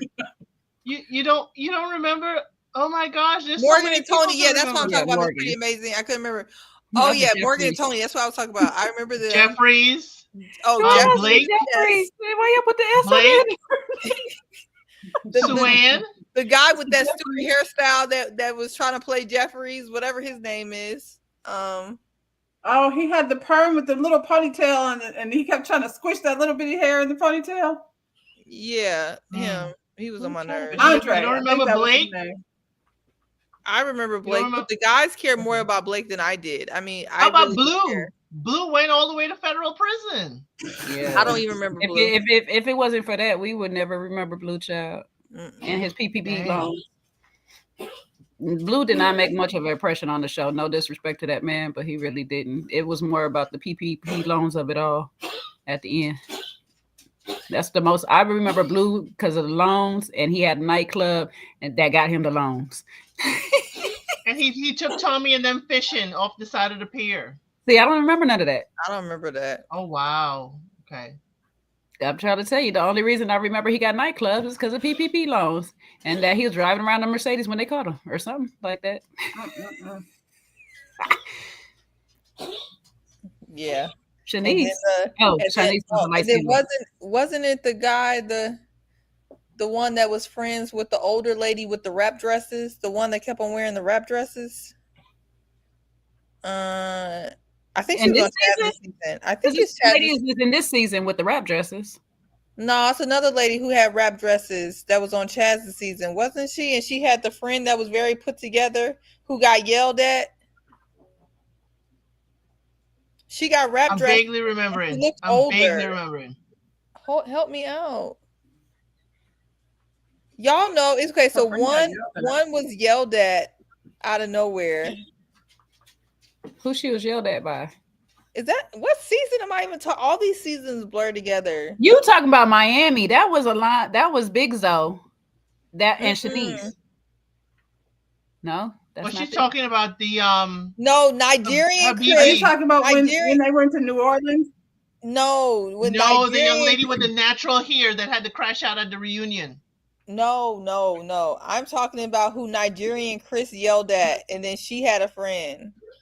Oh, I know who you talking about. I can't remember her name. I know who you talking about. They was at the table. It was like, oh, they shaking the tables. Jessica. Okay, yeah, Jessica. And then her friend had a wrap dress. Who was her friend though? I don't remember Jessica's friend. Only friend she had. Oh, she talked about her though. Her friend was the mean one. That was like, this is my man, and so don't talk to him. The one that wanted to wrestle Janelle, the Barbie. Thank you guys. Janelle. That lady. Child, I forgot about her. Don't matter. That's the reason I remember her too. It just don't matter. I don't. Child, outside of that, it didn't matter. I remember that little storyline. I can't remember their name. I just know Chris fool behind was yelling at. Wait, who she got yelled at by? By Nigerian Chris. Janelle got yelled at? Are you talking about Jessica? No, Jessica.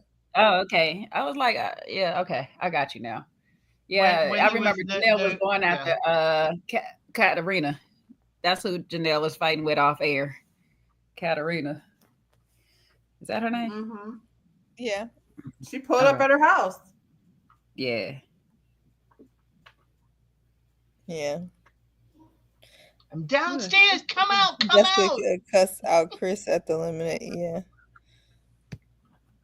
Well. She was combative.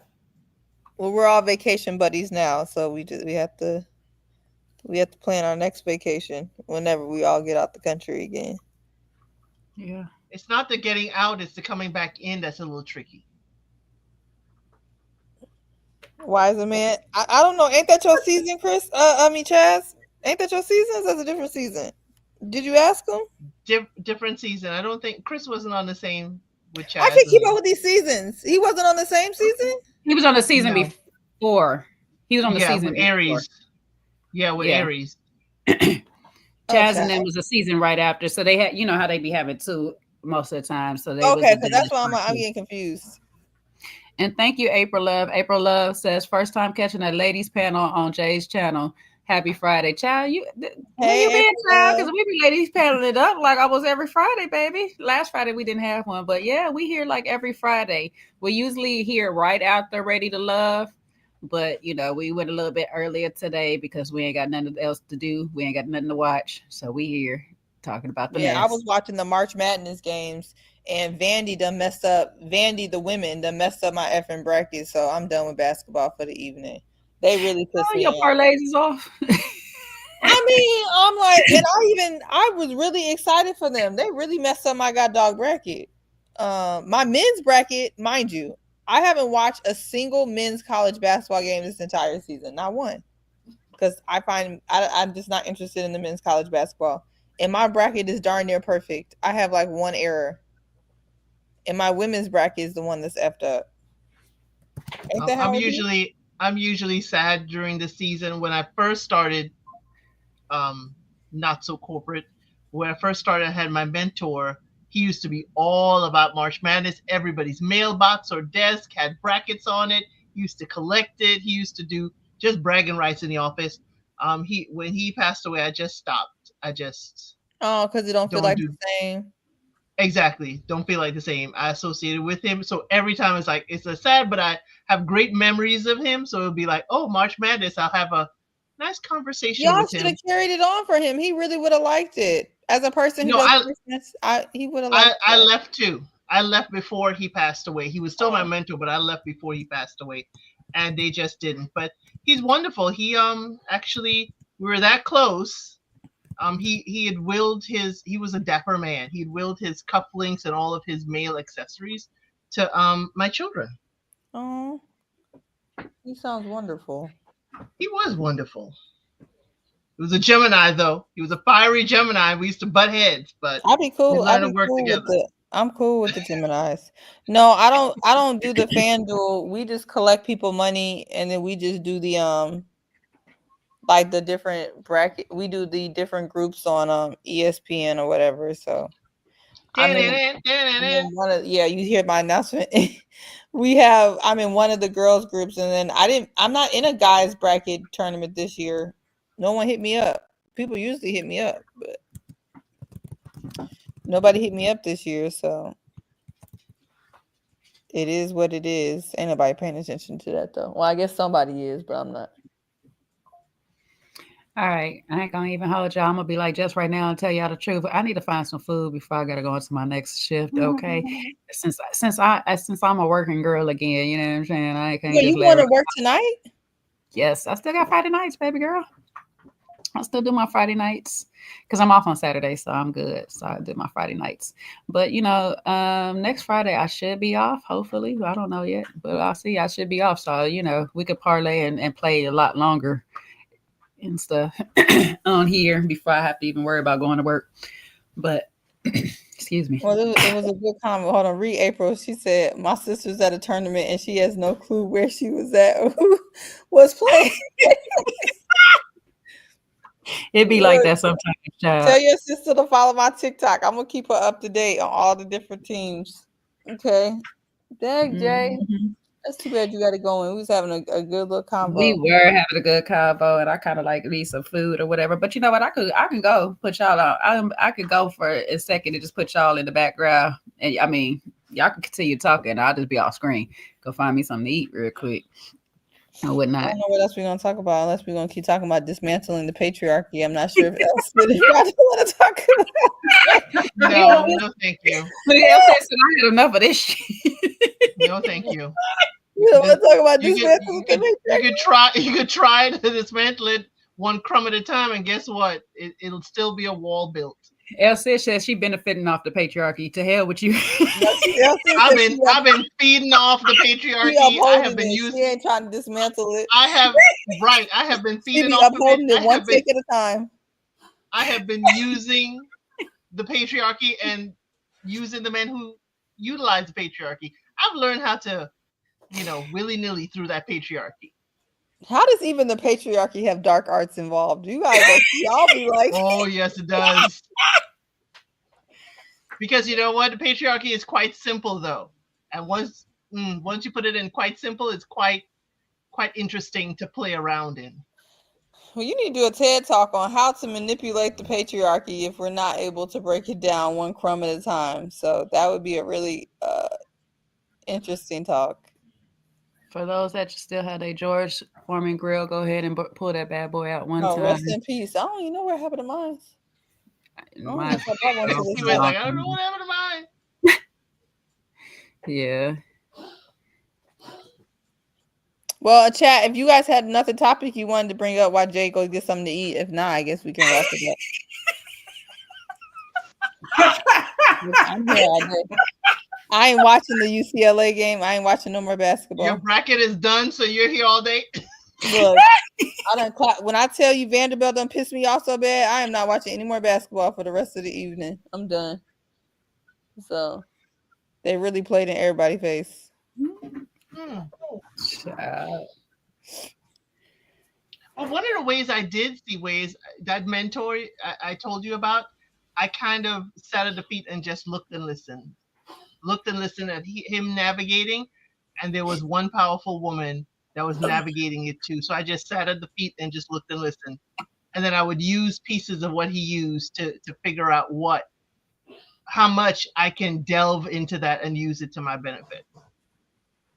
I mean, it worked sometimes and sometimes it didn't. Sometimes it really didn't, but I've never been pushed to the side. But again, I have my voice. You know, I use my voice. Actually, I went into a boardroom one time and thought my voice was not welcomed. I kept quiet, and they looked at me like, "Wait a minute, we hired you for your voice." I guess like jesting. And I was like, "Well, you wouldn't listen to that voice over there, which is the only other woman in the room. What made you think that? What would make me think that my voice is welcomed?" They're like, no. Her journey is not your journey. And then they proceeded to tell me what her journey was and how derogatory it was. And I was like, oh, okay. But again, you could see that as saying that part of the patriarchy opened the door for me to have a voice, to speak up. So, you know, I just use it when I can. Not y'all talking about y'all not qualified. I'm screaming.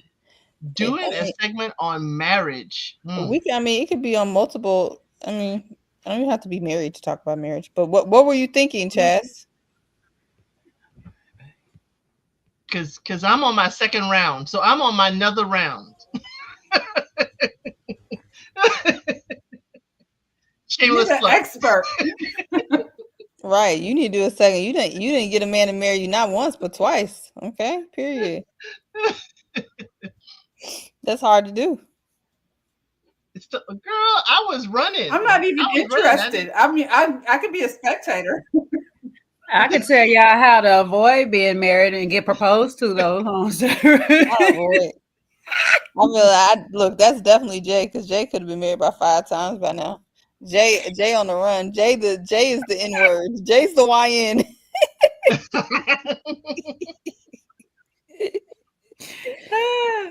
Jay is not a long sufferer. Right. When it comes to marriage, I'm a Dusty. I'll be avoiding. Jesus. I'll be avoiding the commitment. Yeah. I don't know nothing about it. I mean, I talk to people within it. Afraid of. I can give y'all some what I heard about it. You know what I'm saying? I don't know what to tell you. You can't, Jay. You need to go get something to eat. Oh, excuse me. I am being regulated on my own channel. I will mute myself now. Well, look, Rhonda, if you don't want the contract, you could do what Yandy did. Yandy was in that spiritual marriage for 5 years, and they're gonna turn around and then finally get married. I'm here for that. I'm very good at relationshiping. I can have a wedding and all of that. Like we married, you know what I'm saying? We can pretend like we married, you know what I'm saying? Yeah.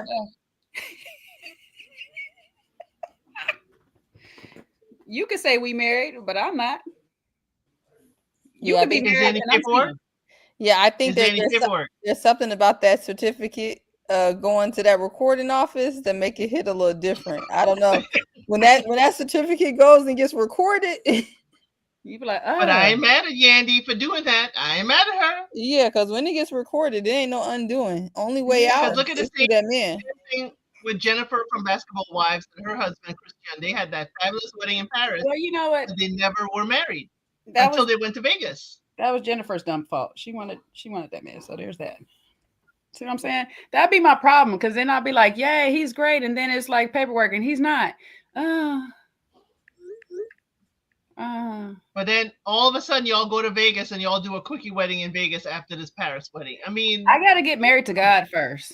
That's my problem, and I'm not all the way there yet. You know what I'm saying? I'm kind of there. You know what I'm saying?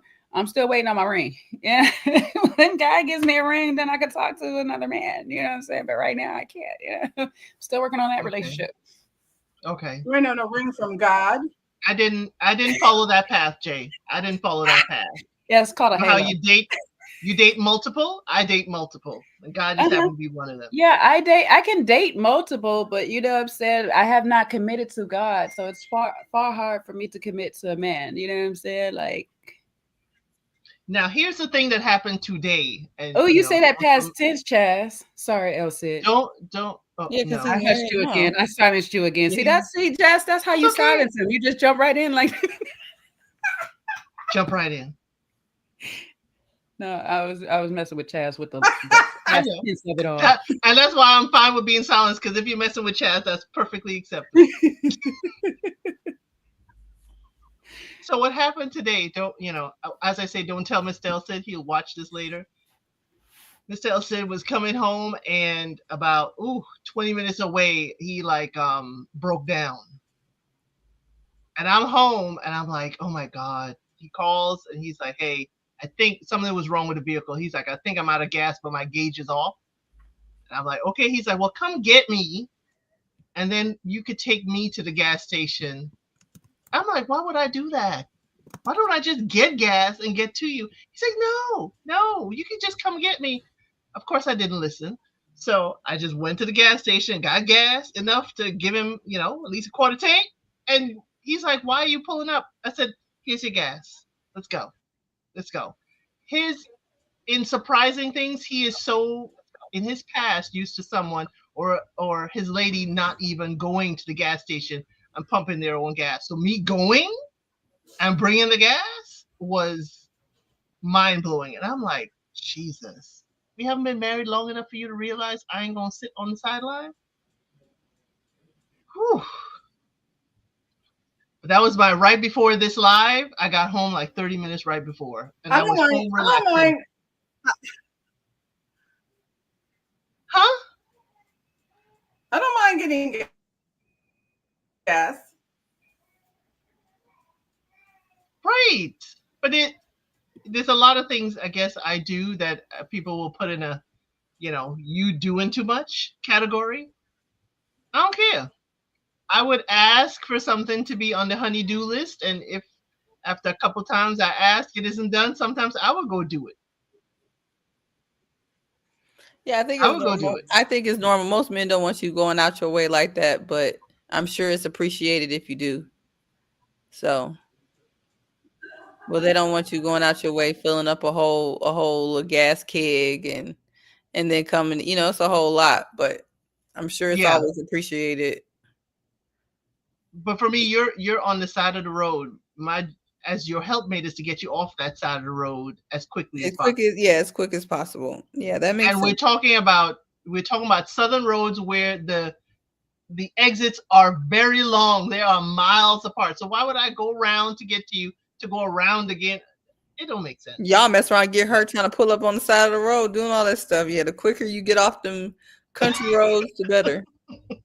No, it was an interstate. It was the side of the interstate. Well, even worse, because look, the way y'all drive on them interstates down there, no thank you. Yeah, no, thank you. Like tomorrow I'm going to try and, the other thing is I'm going to try and, my vehicle needs brake pads redone. And I've been saying, hey. So I'm going to jack up the car and I'm going to wait. What you mean jack up the car? We have to jack up the car. Sorry, Rhonda. Say it again. You're going to jack up the car? You're going to jack up the car? Going to jack up the car. Like you a mechanic? Why? Yes. Because again, this is also the kind of like the pull and tug and the suggestiveness. He'll be like, oh, hell no. And it's going to push him to act. But when it's jacked up, then what's going to happen to it? Who's going to look at it? He is. He's going to change my brake pads. He knows how to do that? Yeah. We spent one Christmas just fixing under the hood of my car one Christmas. That's our little projects we do together and kind of bond. Because I used to do that with my grandfather. I used to be his right-hand person. Or he used to, if I had to do it myself. So do you know how to change brake pads? Yes, I do. My battery, my grandfather wanted to make sure if I'm on the side of the road or I'm anywhere that I'm not reliant on the Y chromosome to come save me. Unfortunately. All I know how to do is put a windshield wiper fluid in. So I don't think my man would be safe under a car that I jacked up. Yeah, somebody would have exactly that. How do I feel about pumping gas? Before I got married, I pumped my gas every day, every time I had to go. Since I got married, I don't pump my gas anymore. But if I had to, I would. I do. But it is nice not to have to. It is really, really nice for not having to worry about it. To be honest, We're on different schedules, so he's finally finished with a large project, so he has the weekend off. Well, little as you know, it's not off. Yeah, I'm still stuck on you jacking up your own car. I've done that. Right. We've changed the radiator, everything. We've done that. I can get gas after that, and I can put oil in the car. Okay. I know how to put air in my tire and windshield wiper. Once I had a blowout. Yeah, no. Yeah, I can change the windshield. I had a blowout one time, and I called 911 because I couldn't get the bolts off the car. So I called 911, so the cop came and changed the thing for me, so I didn't have to buy a tow truck. Oh, that's nice of the cops. That's some special cops. Well, listen, the lady, I called the tow truck people, and she's the one that told me to do it. I was like, I have the jack and everything. I can't. I'm not strong enough to get the bolts off. She was like, just call 911 and they'll come do it for you. I'm crying. We'll see. Look, not a bad plan. Look, High Vibe said I could drive to a mechanic. Exactly that. I'm not. I mean, I love the independent women, but I ain't that independent. I can't do all that. I was just taught, my grandfather had my mom and my grandmother, and he was hoping, I guess, I was a little boy that he could kind of raise and tinker around. And then he was like, you got 2 hands and a brain. Let's go. Let's go. And so, I was able to fix just about anything. Car, washing machines, all kinds of stuff. We were able to tinker, and that was our bonding thing. That is nice. Jay looked like she got something to say. Oh yeah, my daddy was equal opportunity, so we all learned what the boys were supposed to learn and stuff like that. But then again, we were our daddy's boys. We are daddy's boys because when it comes to like us, we doing all of that stuff. Right now, my middle sister will go in and she'll change her whole light fixture, put in new track light, do all that stuff like that. But we was born on survival type tactics. Say we go camping, you know how to set up all your stuff, do all that. I don't know. It's just that I don't know. That's how I guess him and my aunties was raised because they're very self-sufficient in that same regards. Now, do we love when men come do the stuff for us? Heck to the yeah. You know what I'm saying? Thank you, babe. But if I was stranded on a highway by myself, guess what? I won't be. I won't be. Or we got a running joke with me and my homegirls though, because when we all out, they be like, my daughter started this joke really, because we was out one day and I was ordering some food or whatever. She ordered, and then they looked. She at the end of it, she looked like, "Who gonna pay this bill?" And she looked at me and she's like, "She's the man." So my friends, again, we all got the running joke that I'm the man in the relationship of our friendship. So when it comes to a lot of these things, I'm the one who takes care of all of that. Yeah, and my mother and grandmother, they were pageant girls for all intents and purposes. They knew some stuff, but not like I was exposed to. So when he was no longer around, I became him in a sense of fixing stuff and the go-to person in the house. And I was only like 12 at the time. Oh, the dude is so cute. Hi. Hi, the grandbaby. Look at grandbaby. Look at grandbaby's baby. He like, what is these people? What is these faces? Say hi, y'all. This is why you're not with me right now, because of them. I am not impressed. That's how he looks at them. He used to all of this. Oh, look at them chunky cheeks. We're just gonna listen to y'all talk about cars and things. You ain't gotta listen to me talk about cars and things. Y'all can listen to me talk about why it is I find it hard to find a man more of a man than me. finding a man more of a man than I am be hard. I feel you, Deanna. So, Miss Pretty Amazing, I do believe in gender roles, but I don't think a role is only relegated to a gender. If I can do, I'll do. You know, if I can help, I'll help. It's not a matter of that's his role and I'm just going, you know, be a passenger along for the ride. But I had to also learn I can't do everything. I have to leave some stuff for him to do as well. Because I could be given off the effect that he is not needed, or, you know, or appreciated, or is nothing for him to do. I think gender roles tend to be dismissed in certain situations. Like Elle said, is the only child. So there's nobody else there but her to do anything. And like for me and my sisters, we didn't grow up with our brothers. Like I got an older brother who's 10 years older than me. So basically we didn't grow up with him. And then my daddy is a Rolling Stone. So my other brothers have different mothers. You know what I'm saying? My baby brother has the same mother as me, but he grew up in another household. So I didn't really grow up with boys. It was just us girls in the house. So when it comes to taking out trash and doing all those things, that was us. That was us doing it. And my daddy is funny anyway, because I think he grew up in a house where there were girls and boys and they had the gender roles. But when it came to like us, it was always, I don't see why I gotta be doing this type of thing like that. Now, when it came to changing the oil, all that stuff, he would definitely be under the cars and doing all of that. But he would have us out there showing us what we had to do to make sure we know what we were doing.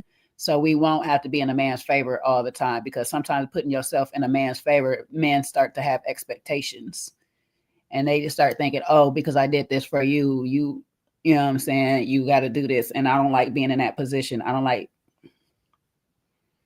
So. Gratitude. You're supposed to show gratitude and pay homage.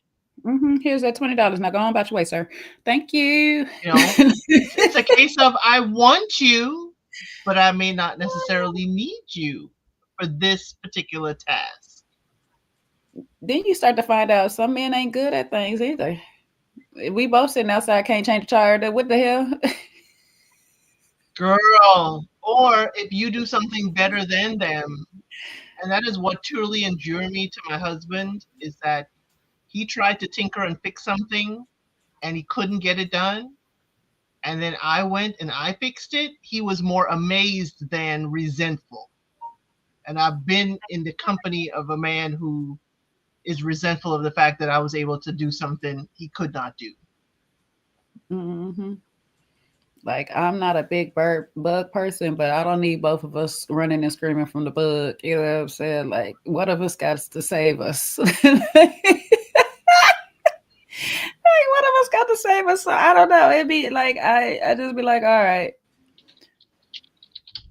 But I think a little bit different from a lot when of you people live in Florida, you can't be scared of bugs. You got to get over that. No, I'm not scared of them. I'm just not a bug person. Rhonda.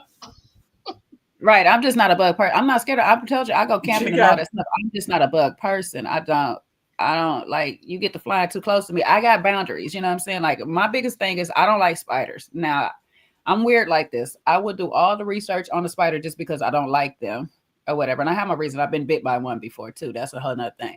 But I would keep a spider in the house long as it's boundaries. You stay over there, we good.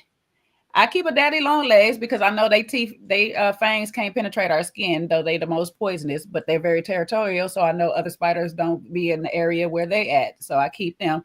I'll keep I think it's a jumping spider or whatever, stuff like that. Certain spiders, because they'll definitely catch all your flies out your house for you, and they don't mess with you too much.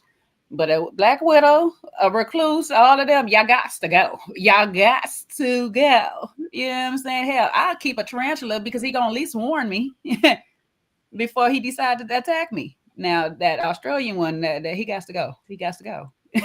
He got to go. He like to crawl in your shoes and be there hanging out, waiting for you to step in them in the morning. Yeah, no. See, that's what I'm saying. I do my research on you. He'll wait for you. You lay in wait. I'll keep a lizard and he can eat all those things and then I'll have to worry about it and it's not going to bite me. No, I'm taking off from the bugs. Now that's when the girly girl side of me come out. I'm taking off. Please don't expect me You to see- nothing with no bugs. Yeah, I'm not a tough guy when it comes to that. I'm a scary as hell. But the trade-off for that for me was that I didn't do the whole girly stuff till later on. Till what most girls would consider later on. I keep on learning how to cook, learning all that other stuff. I was very much the tomboy mechanic fixing stuff. I ain't got time, you know, my mother trying to teach me how to blend and makeup, but I ain't got time for all that stuff. Because the first thing that's going to happen is I'm gonna be fixing something and I'm gonna wipe my brow and it's gonna all go away. Yeah, makeup was the last thing that I'm still trying to figure out. Sometimes I think I got some on now. I probably don't wiped it all off because y'all see me like this all day long. I used to say I am never gonna make it as a model or on TV because I'm always. I have to learn how to stop doing that for the most part because I'm like, oh shit, I'll mess this up. And getting the makeup, I get the makeup on my clothes, so I'm always touching my face. I'm like, I'm the worst. Thank God for that. And it took you, C-Way, to tell me some of the daggone finishing sprays. Oh yeah. Now, because there's finishing spray and there's setting spray, and you got to know the difference. See, and I don't. I don't know. Alcohol based, one is water based. I don't know, and that's okay. I'll be trying to do a little research and stuff, but you know, it is what it is. Y'all gonna get the makeup how it is. Sometimes it turn out right, sometimes it don't. I don't care. It's me. Now, I definitely was what my grandma called a professional student. I'm gonna learn some stuff. So if you gonna show me, I'm gonna learn it. Now, cooking and all that stuff, I like to eat, so damn right. And I'm picky. So damn right, I was in the kitchen.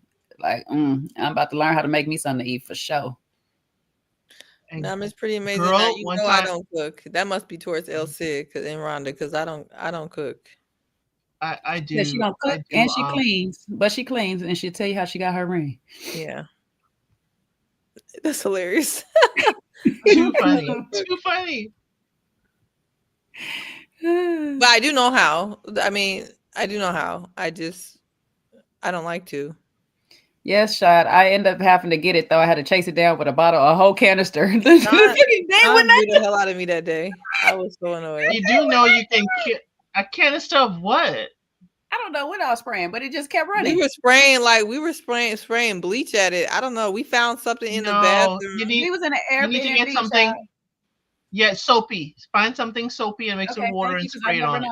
I never know, but we found. I think we sprayed bleach or whatever we can find at it. It did work though. It killed it. It eventually worked, but it just kept going. Eventually, it just would not stop running.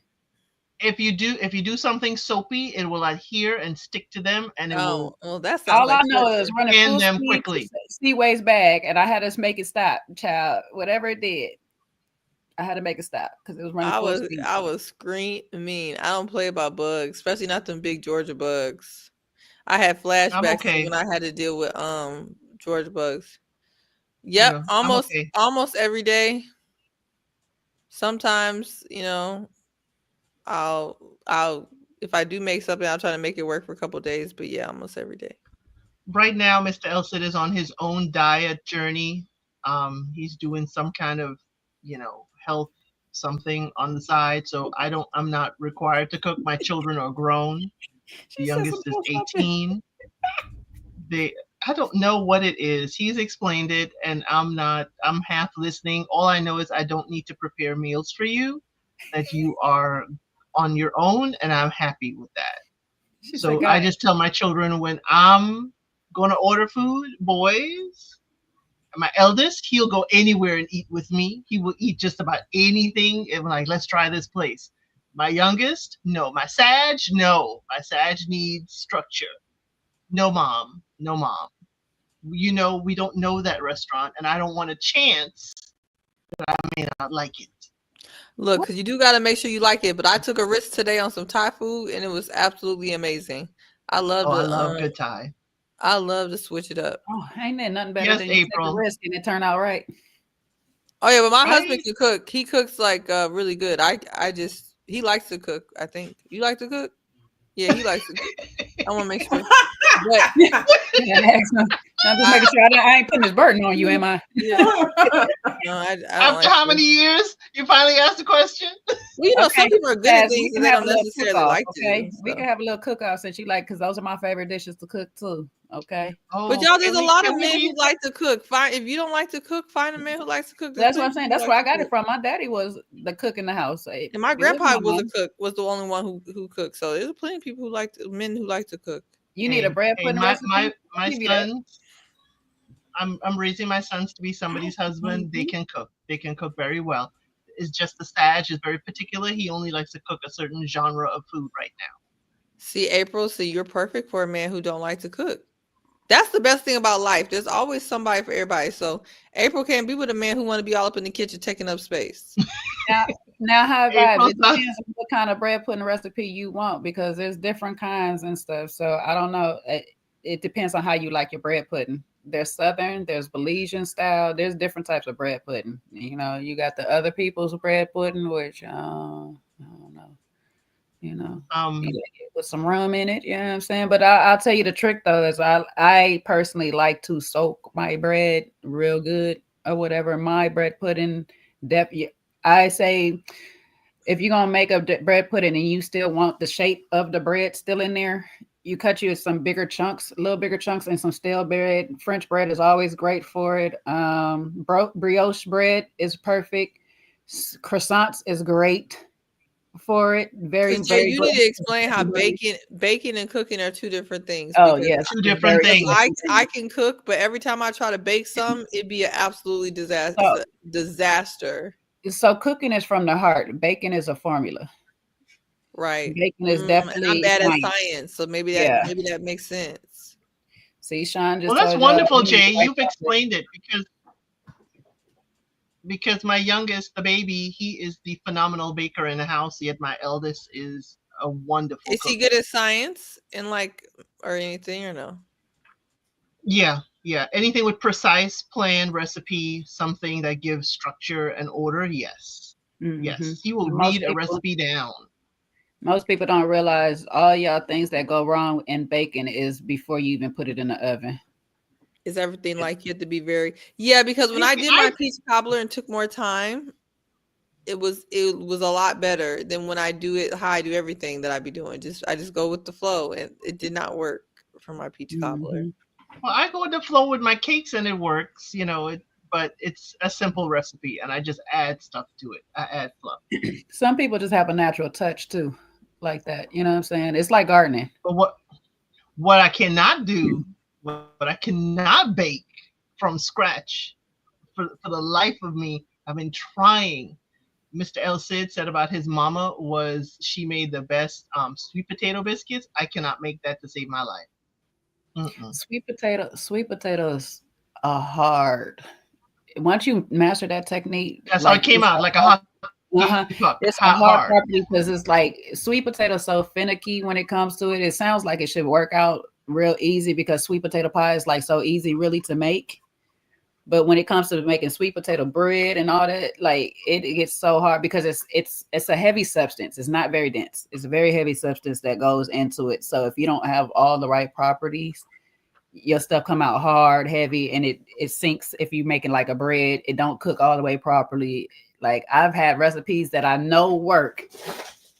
And if my touch is something off, if I don't strain the pureed sweet potato properly or something like this, the recipe will be crap at the end. Like it's the same thing with pumpkin. Pumpkin is like the same way too.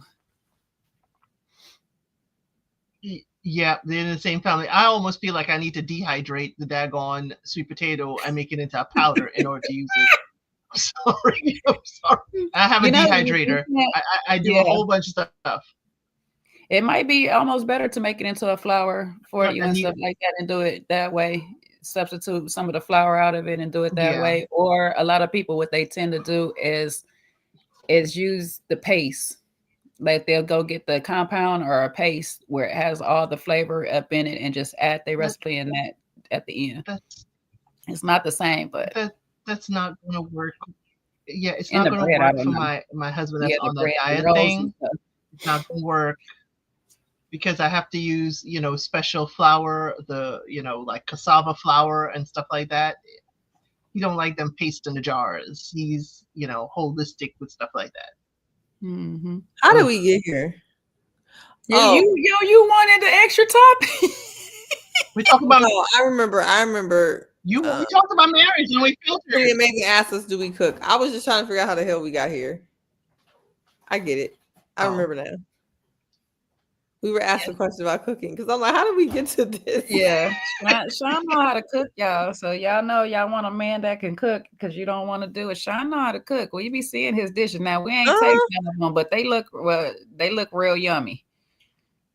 Look. Well, Chaz, I guess is taken now, but he said he cooks for his girl, his wife. Mm-hmm. Well, Chaz and Jay supposed to have a Creole cook-off if we can convince them. I've been trying to get a cook-off with a few of the Ready to Love people that be trying to talk this mess all the time. Who said it? Who? It's a few of them. You remember David? Say he be cooking too, but I was really David from Houston. Yes. What the hell? Hold on 1 second. I don't know what that noise was. We good, y'all? Y'all fighting? What's happening? Oh, I thought something was wrong with Bambi. I was about to catch a flight. For my little broken foot. Yeah, David from Houston. He could. Oh, okay. You ain't seen his page? He be cooking on his page. He always got some stuff, but then he always got some extra stuff that I'll be like, why you got all that stuff up in there? Like, why do you have shrimp Creole with spinach in it? Like, I have not seen David since we were on the run. And I haven't seen him on my time. Nor have I seen his Instagram. Here's a gumbo cook-off by High Vibe. I can't eat that High Vibe. Sorry, that's your bad. The people have spoken. They said you just can't eat it. What you can't eat? Is that my cue to shut up? No, you can't eat no gumbo. Or what's the issue? It's just a meat. I only eat certain seafood. So you can have a still with your certain seafood. Yeah, I think Sean is capping off his single era. I think he's moving into a new era soon, but I don't know when. Well, it's wonderful seeing the men in the chat talk about their culinary skills. You see how we can have men stereotype? See how we can have men in the chat being normal? Breaking yeah, no, Trey, I don't know where he disappeared to, but he also be cooking. Well, Trey be posting pictures. We don't know if Trey actually cooked those plated meals. Oh. We haven't seen him in the kitchen, a photo of him in an apron in the kitchen. No, Trey can't do too much because he do too much. People gonna be trying to force him to marry them. So Trey ain't trying to give everything he got. He's trying to, yeah. Now he doesn't want to be. So I'm gonna ask y'all this real quick because me and another chef that went to culinary school together and all this stuff like that, and he be thinking he be doing some thing, and we had a whole little debate. So those people that cook your gumbo out there, okay, what is the most important thing to the gumbo that makes gumbo gumbo? I don't eat gumbo, so y'all go ahead. You know what I'm saying? I don't make it, so I don't know. What'd you say, Rhonda? The roux. Thank you, because this food want to tell me it's the season. No, it's not the filet, baby, because you ain't even got to put that up in there. That'll spoil your pot too. So don't put that. You add that last in your own personal bowl. That's just a side note, especially if you're gonna cook gumbo in the summer. Gumbo. Okay. No, just if you're gonna cook it in the summer, just put that in your own bowl and stuff. No, it will spoil your pot. Trey be DoorDashing and plating those dishes. No, Trey got to respond to the allegations. Okay, here I come. All right. Trey, if you're out there, knock, knock, knock. Trey. Right.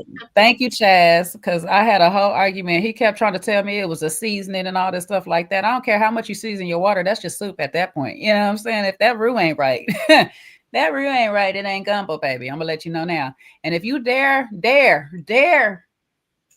put them daggone slimy ass okra up in your gumbo, do not call me over to eat it. I do not like okra. Just as nasty anyway. Yes, I do not like it. Okay, I'll be right back. Like that's slave food. Okra and all that slave food. I don't like that. I cook with it. I cook my Caribbean dishes with it, callaloo and stuff like that. Well, I guess a lot of Caribbeans like it. That's why Elle said, "I'll be right back. I gotta move my car." I'm sorry. I didn't know okra was such a excommunicado. I just don't like it, but I don't like a lot of food. It's a hard food to like because it's slimy, so it's definitely an acquired taste. Yeah, I won't eat oysters either. So I mean, Oh wow. Okay. I'll only eat it seasoned a certain way, but I'm picky. I'm I'm really, really Yeah. picky. Oysters or okra? You said you'll only have it Understood. seasoned a certain way. Mm-hmm. No, she's asking oysters or the okra. The oysters. It has to be seasoned a certain way. I have to see the seasoning and get a whiff of it because my grandfather he used to shuck and season for us, and I used to love it. People put hot dogs in gumbo. Hot dogs in the gumbo. Ew, like who does that? I don't cook it, but I know that don't go in it. I've never seen that before. Ooh, April, you sounding good with that okra. Oh yes, I just use okra in with the spinach to make callaloo and the squash and stuff like that, and the coconut milk and blend it all. It's like a gravy, or you could do it like a etouffee kind of with your rice. I like it fried. I just made that last week. Rhonda, say that again. Oh, I said I like it fried. I like fried okra. Well, you can't knock it till you try it, but I doubt I'll try it because I don't be trying this stuff. Say, is that a Sag trait? Because my Sag is just like. Oh yeah, we're super picky. It's a weird texture. Yeah, and I'm not even a texture person. I just don't be trying new stuff, and I don't. He's eat a texture foods that eater. still look like humans or dogs. Yeah. I mean, or animals. Or if I can see the face and the eyes, I'm never gonna eat it. So here's a question: what foods do y'all like when you were young that you did not like when you were young that you enjoy now? Broccoli. Rhonda? I gotta think about that one. I'm not a picky eater. So I mean, I didn't like sauerkraut when I was young, and I still don't like it. Nothing has changed. Okay, this is going to be a little odd. When I did not like it, what we would call in the Caribbean like wild meat, like different things. Like I'll eat it now. When I lived in Florida, I had alligator, and I did enjoy it. So I've had alligator. Alligator is good. Yep, I did not enjoy it as a youngster, or iguana, or all kinds of other wild game kind of but things. It just tastes like all that crap tastes like squid. I mean, it all tastes like the same thing. Yeah. Sea urchin. Now, Chaz, what the hell? Where the hell are you getting a sea urchin from? They make it. If you go to a really good seafood restaurant, they would have sea urchin on the menu. Is this a southern thing? Because I don't see nobody offering sea urchin in Chicago. I never ate it. I've never had sea urchin. Oh I'm trying to find out. And you ate that when you were a kid? No. Oh, you probably didn't like it as a kid. Remember, Chaz is from Nolens, New Orleans, and so there would be a lot of sea urchin around there. So maybe he didn't enjoy it as a kid. What type of restaurant has a sea urchin? You saying a sushi place? Yep, sushi places will have sea urchin. It's also called uni. It could also be on the menu as UNI, uni. Well, there's a sushi house down the street from me, so maybe I don't know. Yes. Jay, what did you not enjoy as a child that you do enjoy eating now as an adult? Nothing. Okay. I can't say it unless it's a member's live. No, just play. Oh my Lord. What I didn't enjoy eating as a child that I enjoy now, I don't know, because some of the stuff I still don't like. I still don't like zucchini. Still can't. I tried to come back. I don't like zucchini either. I don't like it. I made it as a bread, and I make the zucchini as spaghetti. The bread is fine. Zucchini bread is fine. Zucchini bread is fine. I do not like zucchini's texture or taste outside of that, though. I can eat zucchini bread all day. You know what's the most disgusting? Cucumbers. And I was telling a spa one day, I said, I really need y'all to stop putting cucumbers in water. But my thing is, everybody don't. So stop putting cucumber in the water because it's ruining the taste of it. Chaz, what were you doing when you... I feel like we knew you lived in Chicago before. I don't know why I think I knew that, but I don't know. What did you do when you lived here?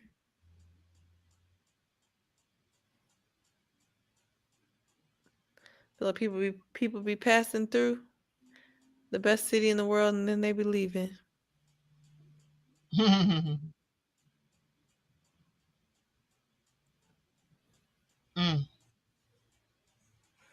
But yeah, I do that zucchini and all that like spaghetti. That's the best way the kids will eat it. Like, yeah. I've had rabbit. It just tastes like wild meat. I had rabbit before, but I had that as a child, and it didn't bother me. I've had frog, but it depends on who cooks all this stuff though too. So everybody's hand is not right for wild game meat. But rabbits are too cute for me to eat. Like, I just don't want to participate in that. They're just so cute.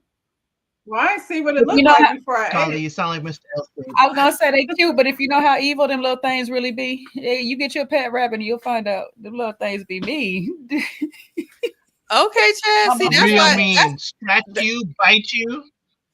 Yeah, but they're so cute. And the rabbits in Chicago are gangster rabbits. Mm-hmm. Okay, Chad, I see why the ladies were chasing you down. You had a good job. I'm sure you still got a good job. I forgot. See, it's all coming back to me. You saying you got to really cook zucchini down to change the texture? No, it gets worse.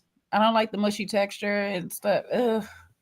You know what I can do? I can do if you do the zucchini like zucchini spaghetti, like you said, and you turn it into a salad, but you make it real lemony. I can do a small portion of that. But it's something about cooking it where it's mushy and stuff. I already had a bad childhood experience where they try to make me eat that, and I just had to show them I wasn't going to eat it. I'm not going to describe how I had to show them I wasn't going to eat it. But it didn't get ate that day, I'll tell you that much, or whatever. And as an adult, I said, let me just try it. Now, here's a fun fact. If I make my vegetarian lasagna, somehow I can manage to do it in that, but I guess because I put zucchini, squash, and I put eggplant in there, and the eggplant filters through it, I can do it. I like eggplant though. I can't do it with the eggplant. I would much prefer if you do a veggie thing with the mushrooms. I would do a veggie lasagna with mushrooms. Emojis. I forget they even really exist.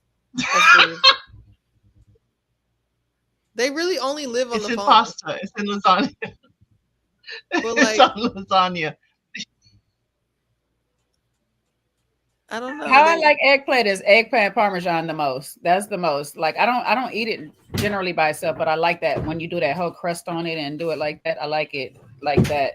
And so I kind of do the eggplant a little bit similar when I do my lasagna. I crust it up and fry it before I put it inside. We would dehydrate it. We would grow it. Mr. Elsa would grow it and slice it up, dehydrate it, and make eggplant powder for his mixtures, his tinctures. This is too much of an adulting conversation for me. This is very adult-like. See, where it's like, I don't know. Tell me where to order this stuff at. I'm trying to figure it. This feels very adult-like.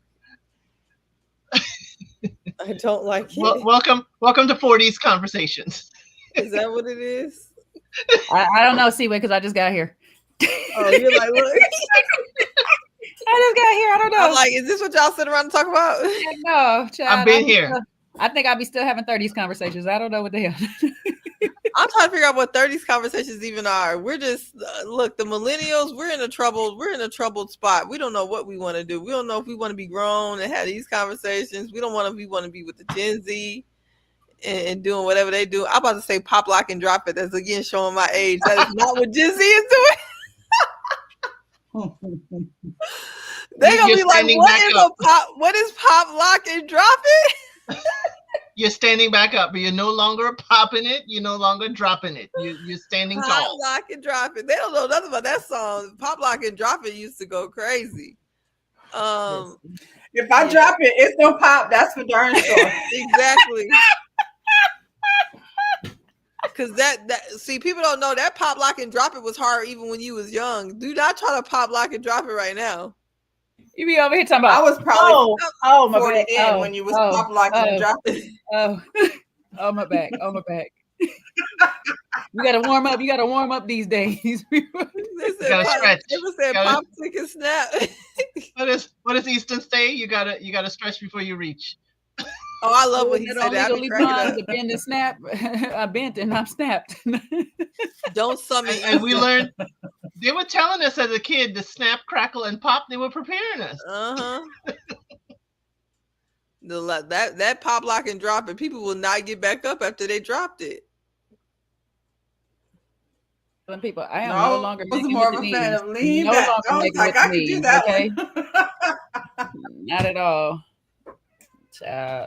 It used to be a time that I used to be down there too, just like all down, getting down low. You know, how low can you go with it and all this stuff like that. You go down low, all the way to the floor. Look, I'm a chair dancer, big time. I go off on a chair like. I think I'm TikTok etiquette in the chair, but as soon as I stand up, the body parts don't coordinate like they supposed to. And fun fact too, after I had my daughter, I had to learn how to whine and do all of that all over again. I don't know what happened to my pelvic muscles and stuff. I literally had to teach myself. Loose. They weren't even loose; they were stiff. They adjusted. Yeah, they had got stiff as heck. I had to really learn how to whine and do that all over again. Oh, it's going down. God telling you didn't need to learn that again. You could have let it go. Right. Wait a minute. Wait a minute. I was Rihanna up on.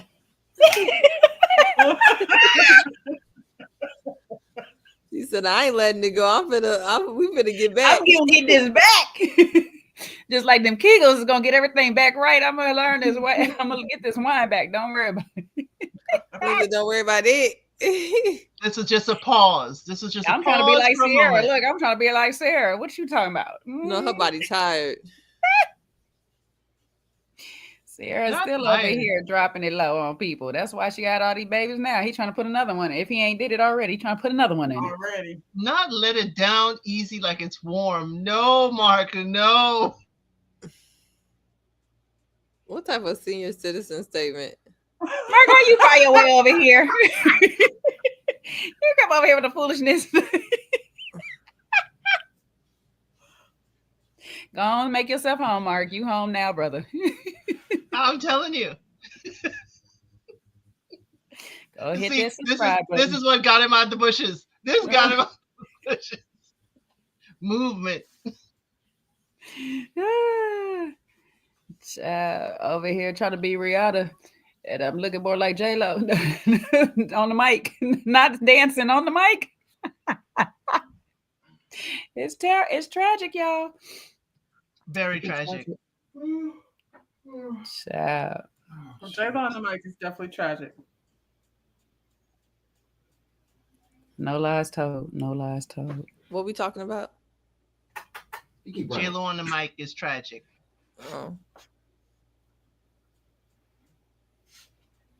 Well, it hasn't been too many other trending topics. It looked like DDG finally see Halo. Here's something that I saw that was interesting. Love is Blind Minnesota. We just finished watching that. It seems like Monica is going on her press tour because she's really mad because Joey is now dating Sarah. Joey played in her face. She should be mad. Yeah, Joey's been dating Sarah. It's more so that Sarah played in her face. Like exactly. Sarah played in everybody's face. Sarah played in Ben's face, my face, Monica's face. Because Sarah was the one Monica was venting to about her relationship. Exactly. You think Sarah just kept all that information and used it later? She low down, dirty, and performative. She been doing that. I'm over that whole class. Ain't nobody on that cast likable except for Monica. And well, the two that got married. Oh, I'm pointing. Don't worry about me. I'm pointing to this comment over here. I'm pointing at Rhonda. That's who's been watching it. I need to watch it. I haven't sat my butt down. Oh no! Like looking at your finger, like, what are you doing? And you gotta make sure you're going the right way. You're like, I see you in my camera this way, but Yeah, Sarah did pull a Madison. Only reason why people ain't talking about it is because she too busy getting dragged for other things. They've been dragging her for other things, so nobody got to the side chick of it all. And why she won Joey is weird to begin with anyway. But yeah, what Jay was alluding to was that Rhonda does a wonderful recap of the Real Housewives of Atlanta. Oh yes, follow Rhonda. Y'all lock in with Rhonda. Yeah, I do that on Sunday nights. No, Monday nights. Monday nights at 8:00. I do Roa. I need to get back into Roa. I love that Rhonda does the confessional fashion. Who's got the great confessional fashion? I don't watch the show, but I watch Rhonda. Is Portia back? Portia is back. Phaedra is. Portia's back. I don't think she's on there yet, but she's coming back for some. Well, when Phaedra come back, I'll come back. But I do like Portia being Portia's back. And it's like three ladies that all look like Tamar. Not three of them. Is a different look. Tamar with a different wig. Is Kenya still gone? Yeah. She hasn't left yet. She's still actually still there. She's still in the beginning. They using her footage, child. They're using what they got. After they're gonna kick her off. Mm-hmm. But from what I've seen, and I don't quote me because I have not officially watched it, but the clips that I've seen, the girl that she gets into it with, it seems like she's looking for a moment because it's like she clearly addressed you a few times. Well, that's why, ain't that what we were talking about earlier? You do not let people trick you out your station. You don't let people drag you out, especially when it's uneven playing field. Like, it's never going to be a fair fight when you got stuff and they don't. And that's what it seems like. But for Pretty Amazing, yes, I think they should do in some of these shows some wife swaps for the dating, the married at first sights, or the that kind of stuff. They should do a swap. But the problem with that is in America, it's real marriages or properly documented marriages, and in the international versions, it's like civil unions. That's the only reason that may. Yeah, you can't do that because that's fraud. You're Yeah.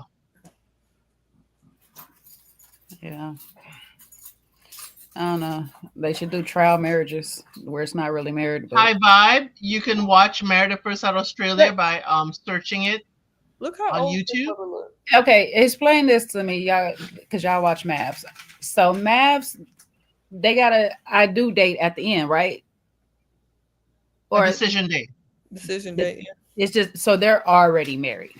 Yeah, they're literally the wedding so I don't date. know why they don't just reverse it and do a trial marriage, like y'all. Then the umph wouldn't be there. I mean, I get you. Like, why make people actually get into a legal marriage when and then have them do some fake pre-divorce date? Because then you have these people that want to sit here and tell us how the statistics is up on divorce when they sitting here factoring in this kind of stuff, like this foolishness. Right. Well, that's what they do internationally. Internationally, they have a huge wedding, but it's a civil ceremony. But it's just the paperwork is not signed yet. Nothing is done like that. And then they make a decision whether they want to be committed to each other and continue. And then they can do their own real weddings later.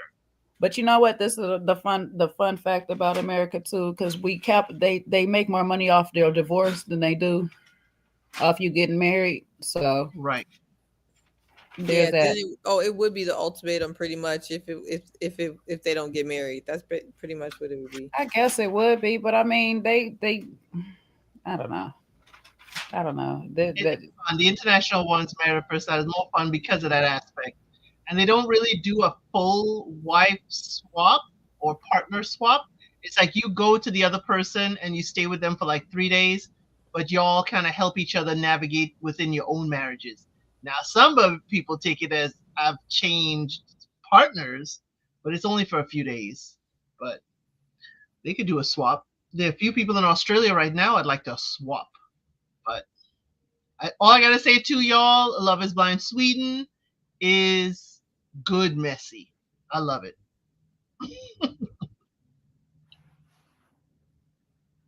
Okay. 3 hours later, and we still trying to lead this function. Exactly. 3 hours later. I told you we black people at the party, child. It's like, girl, I'm gonna get out of here, girl. But let me tell you about Barbara real quick. Hold up, shit. Yeah, well, look, once we started talking about food, we should have just hung it up. Oh, wait, I forgot to say this. Wait, I forgot to say this before I leave. I'm gonna have to cut this live into different pieces, okay? Random talks, random thoughts. It's shit.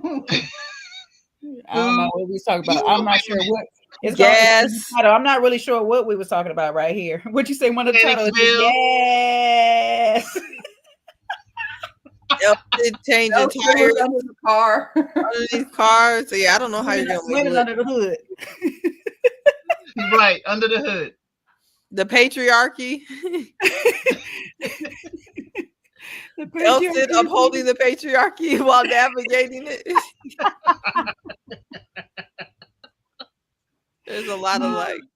How to use your dark arts with the patriarchy. Yeah, hot dogs and gumbo. Imagine that, how to be in the title. How to use your dark arts while navigating the patriarchy. Boy, all the red pill people be over here so damn fast. Lots of people. Look. You better write that down. You better make that happen. Yeah, look. I will be here with my notes. All you gotta do is say something that's upholding the patriarchy. They'll be running in there. Oh, we forgot our notes. Mean tweets, mean comments.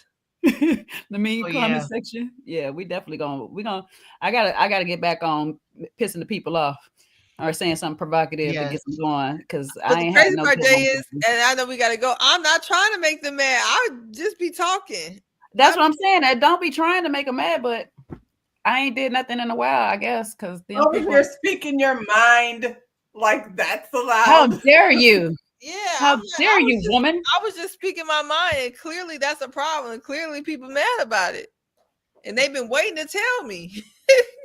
But they love you though. You think you have a constitutional right here? Right. How dare a woman have an opinion? But hey, at least we know there are gentlemen in the chat who have talent as far as cooking. So we'd never go hungry. So we could keep on talking about food. Yeah, they don't mind when you talk about cooking. Just don't call them out. They are helping to dismantle gender roles, and we love it. Oh yes, that's positive. Yes, we love a man that cooks and don't have a problem with it. So that's especially when he cooks well. It got to be good. Yeah, but Jay, I definitely need some help, because at this point, all they want to do is yell at Sean and I, and then Easton want to pop up talking us in circles, and then that's I think sometimes they just get tired of yelling at Easton and stuff. They're like, wait, let me yell at somebody else. They tired of yelling at Easton to try to tell us his reason, to tell us why we say he red pill. Like, boy, that is not why we say you red pill. Yeah. The night before, they were yelling at Easton quite loudly in the comments. Elson, we were up to 3:00 in the morning. Sorry, literally last night. See, that's why I had to leave. Talking to Easton. I had to leave. I couldn't do it. I had to go to the office. So 3:00 in the goddamn morning. Let me tell you, when Easton 5 a.m. said they call me red pill because I hold men accountable. I said, y'all, we're heading down another dark road to go over 3 hours. Oh, I'm about to drool. I'm sorry, that takes me out though. Like, what? You're red pill because you hold men accountable? No, did he say he was dismantling the patriarchy because he had an issue with the bow ties? Yes. The bow ties is how you I would have never guessed it, y'all. I'd have never guessed the bow ties. I went through everything else but the bow ties. See, that's my fault. I should have started with the bow tie first, huh? Somebody left a comment and said their biggest regret about this panel is that we spend so much time on a couple that doesn't even matter. Wow. I'm like, not that's your biggest regret. Oh my goodness. Child, Elsie always keeping it on mute for the most part when we get to talking to Easter, because she be like, he ain't about to fry my brain, and neither are y'all. Right. Y'all spinning too many wheels. Yeah, only when I have to feed Easton's words back to him do I really go at Easton. Like, okay, I'm gonna feed you this crow, and you gonna eat it well. Yeah, Easton be trolling also, but yes, that's twinning them. But Easton done lost me recently. Well, it was my bipolar twin, or was it? What did you say about opposite twin or something? Yeah, a little evil twin. My little evil twin. Evil twin. My little evil twin be tripping. I'm like, I don't know what you be talking about. Look, Ariadne, that's probably the best thing to do. Don't be like me. Don't be tussling and yelling and screaming and raging. Ain't no point. Thank you, Miss Pretty Amazing. I try to show my facial expressions because I've been told that I have Stone Cold Steve Austin face many a time, and I don't express myself, so I'm trying to. Who be telling you that? Because I be getting poker. I don't get no poker face from you. No, at work, around my family sometimes, meaning extended family, I show no emotion. They don't know if I'm mad, angry. The resting bee face is a thing. So I'm like, I need to be more expressive. True. That's true, because last night you was just looking like, what's going on? Yeah. I need to work on being expressive. So I do it here. When I cannot speak, I will speak through my face. I mean, that's for the best. But I have too much facial expression, so you know. This is for Elsie. I won't get fined. I'm just here so I won't get fined. I'm just here so I won't get fined. She like Debbie Elsie talking about, I have a conclusion. I just don't think that we should call anybody Dusty. I've been saying this for a while now. So while y'all were arguing and going back and forth, I thought of this plan. How about you all just shut up? And then the funniest part though, Jay, then everybody proceeds to do the exact opposite in the comments. They put the smoke stuff in the comments. Oh, they go harder. Fans. I seen it. They went harder. I was like, okay, so you guys don't. And actually, I actually agree with Elsie. I said, yeah, exactly. You know what? Let's just leave it all alone. Clearly, it's a problem. But you see, the wonderful thing is that when we do stuff, whether it's your or my suggestion, and they go even harder, that's also engagement. Engagement. As soon as they said that, so I can't say Dusty. So Dusty is not allowed. Dusty can't be you. You can't be a dust bucket. Dust. Yeah, that's exactly how the comments went. Now we're censoring Dusty. Right. I just choose not to. I want to dive further. Why are you in this? Why are you in this predicament? Why are you without housing, a car, and you're dating on a national television show? Well, a lot of people don't have cars in Chicago. I mean, the people born and raised here do, but a lot of people that, a lot of people don't. I would take that for New York, but Philly, there are parts of Philly that I needed a car. I just did it last November. They're in Chicago though. A lot of people don't have cars. I visited Chicago. I needed a car, but I could understand. Yeah. I mean, I'm born and raised. I feel like I need a car, but I can tell you a lot of my colleagues, peers that do the downtown, West Loop, South Loop, River North life, none of them have cars. They all live like that. None of them drive. I mean, I didn't drive in New York until I was well in my 20s. But again, transportation system. You might. If I need to go to Jersey, I jump on Greyhound or I jump on Amtrak. Child, Rhonda is over. She said she ready to be playing with her baby, her grandbaby. Okay. I'm sorry. Okay. And me, I got 20 minutes before I gotta go. So thank you all for coming by and hanging with us through our rant and rave. All that. And, you know, Rhonda would like to tell everyone where they can find you and what you're working on.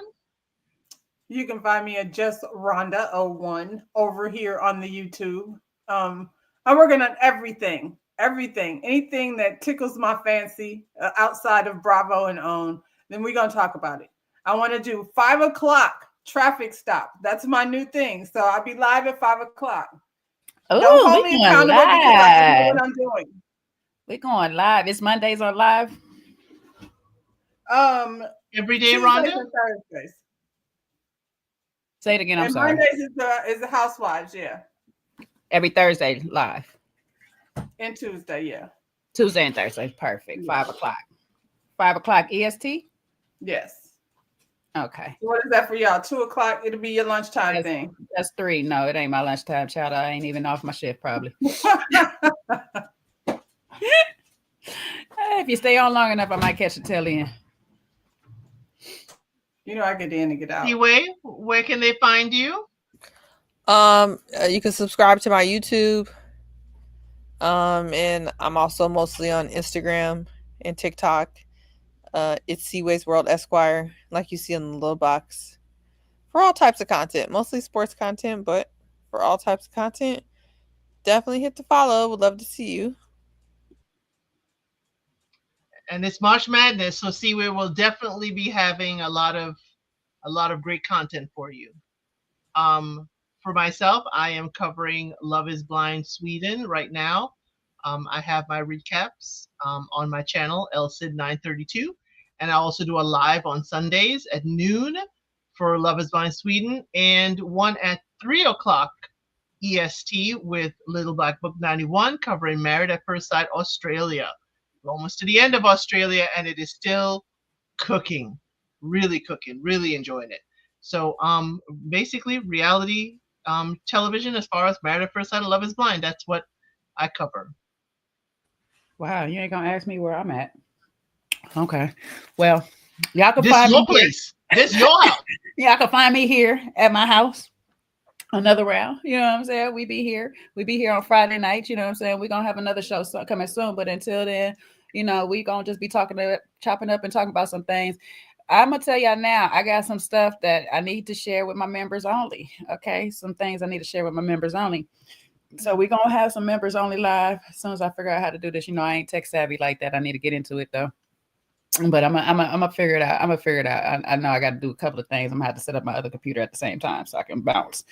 But we got some members only lives. I got some things to tell y'all. You know what I'm saying? There's some stories from the Ready to Love things that, you know, we can share and stuff. And but Friday nights, find me back here and just stay posted. Hit the notification bell so you know I be popping up here and there and everywhere. You know. Yeah, find me sometimes on Kojo's TikTok in the evenings, on Monday evenings. I may not be there as much because of work conditions, but we'll see and stuff. But do me a very big solid if y'all don't do anything else. Follow these ladies. Y'all are already here. So y'all, that means y'all already pretty much following me and loving my content. But follow these ladies, please. You know what I'm saying? They are taking their time out of their busy schedules to be here with me, and I greatly appreciate it. So I need y'all to do me that solid is go to their channels, like and subscribe to their channels. They have great content. You won't be disappointed. So just go up there and like. Glad y'all hung out with us for our riff-raff and stuff. Most of us, we hope we drop some gems on y'all how to make it in the corporate world. If you're not familiar with it, you know what I'm saying? You transferring over from the individual world, you know what I'm saying? Hopefully we gave y'all some gems to make it in y'all life. You know, don't blow up on anybody just without, you know. Don't be like us. Don't be just blowing up on people. No, don't be like me and Seaway. Elle says she don't do it, and Rhonda ain't got the haters for it. You know what I'm saying? She ain't she don't pay attention to her haters. She don't even know she got them. They there. She just don't even know she got them. Look, she don't even care. You know what I'm saying? Be like Rhonda. Don't care. Don't even care you got haters. Like, you know what I'm saying? Why are you mad? And listen, until next week, you know, y'all know how we do. We just gonna get out of here on some stuff. But until next week, this is the only reason why we be here. I won't get fined. I'm just here so I won't get fined. I'm just here so I won't get fined. Oh, why they didn't play? A trash person, okay? And I was never told I was good enough. So my love language is words of defamation.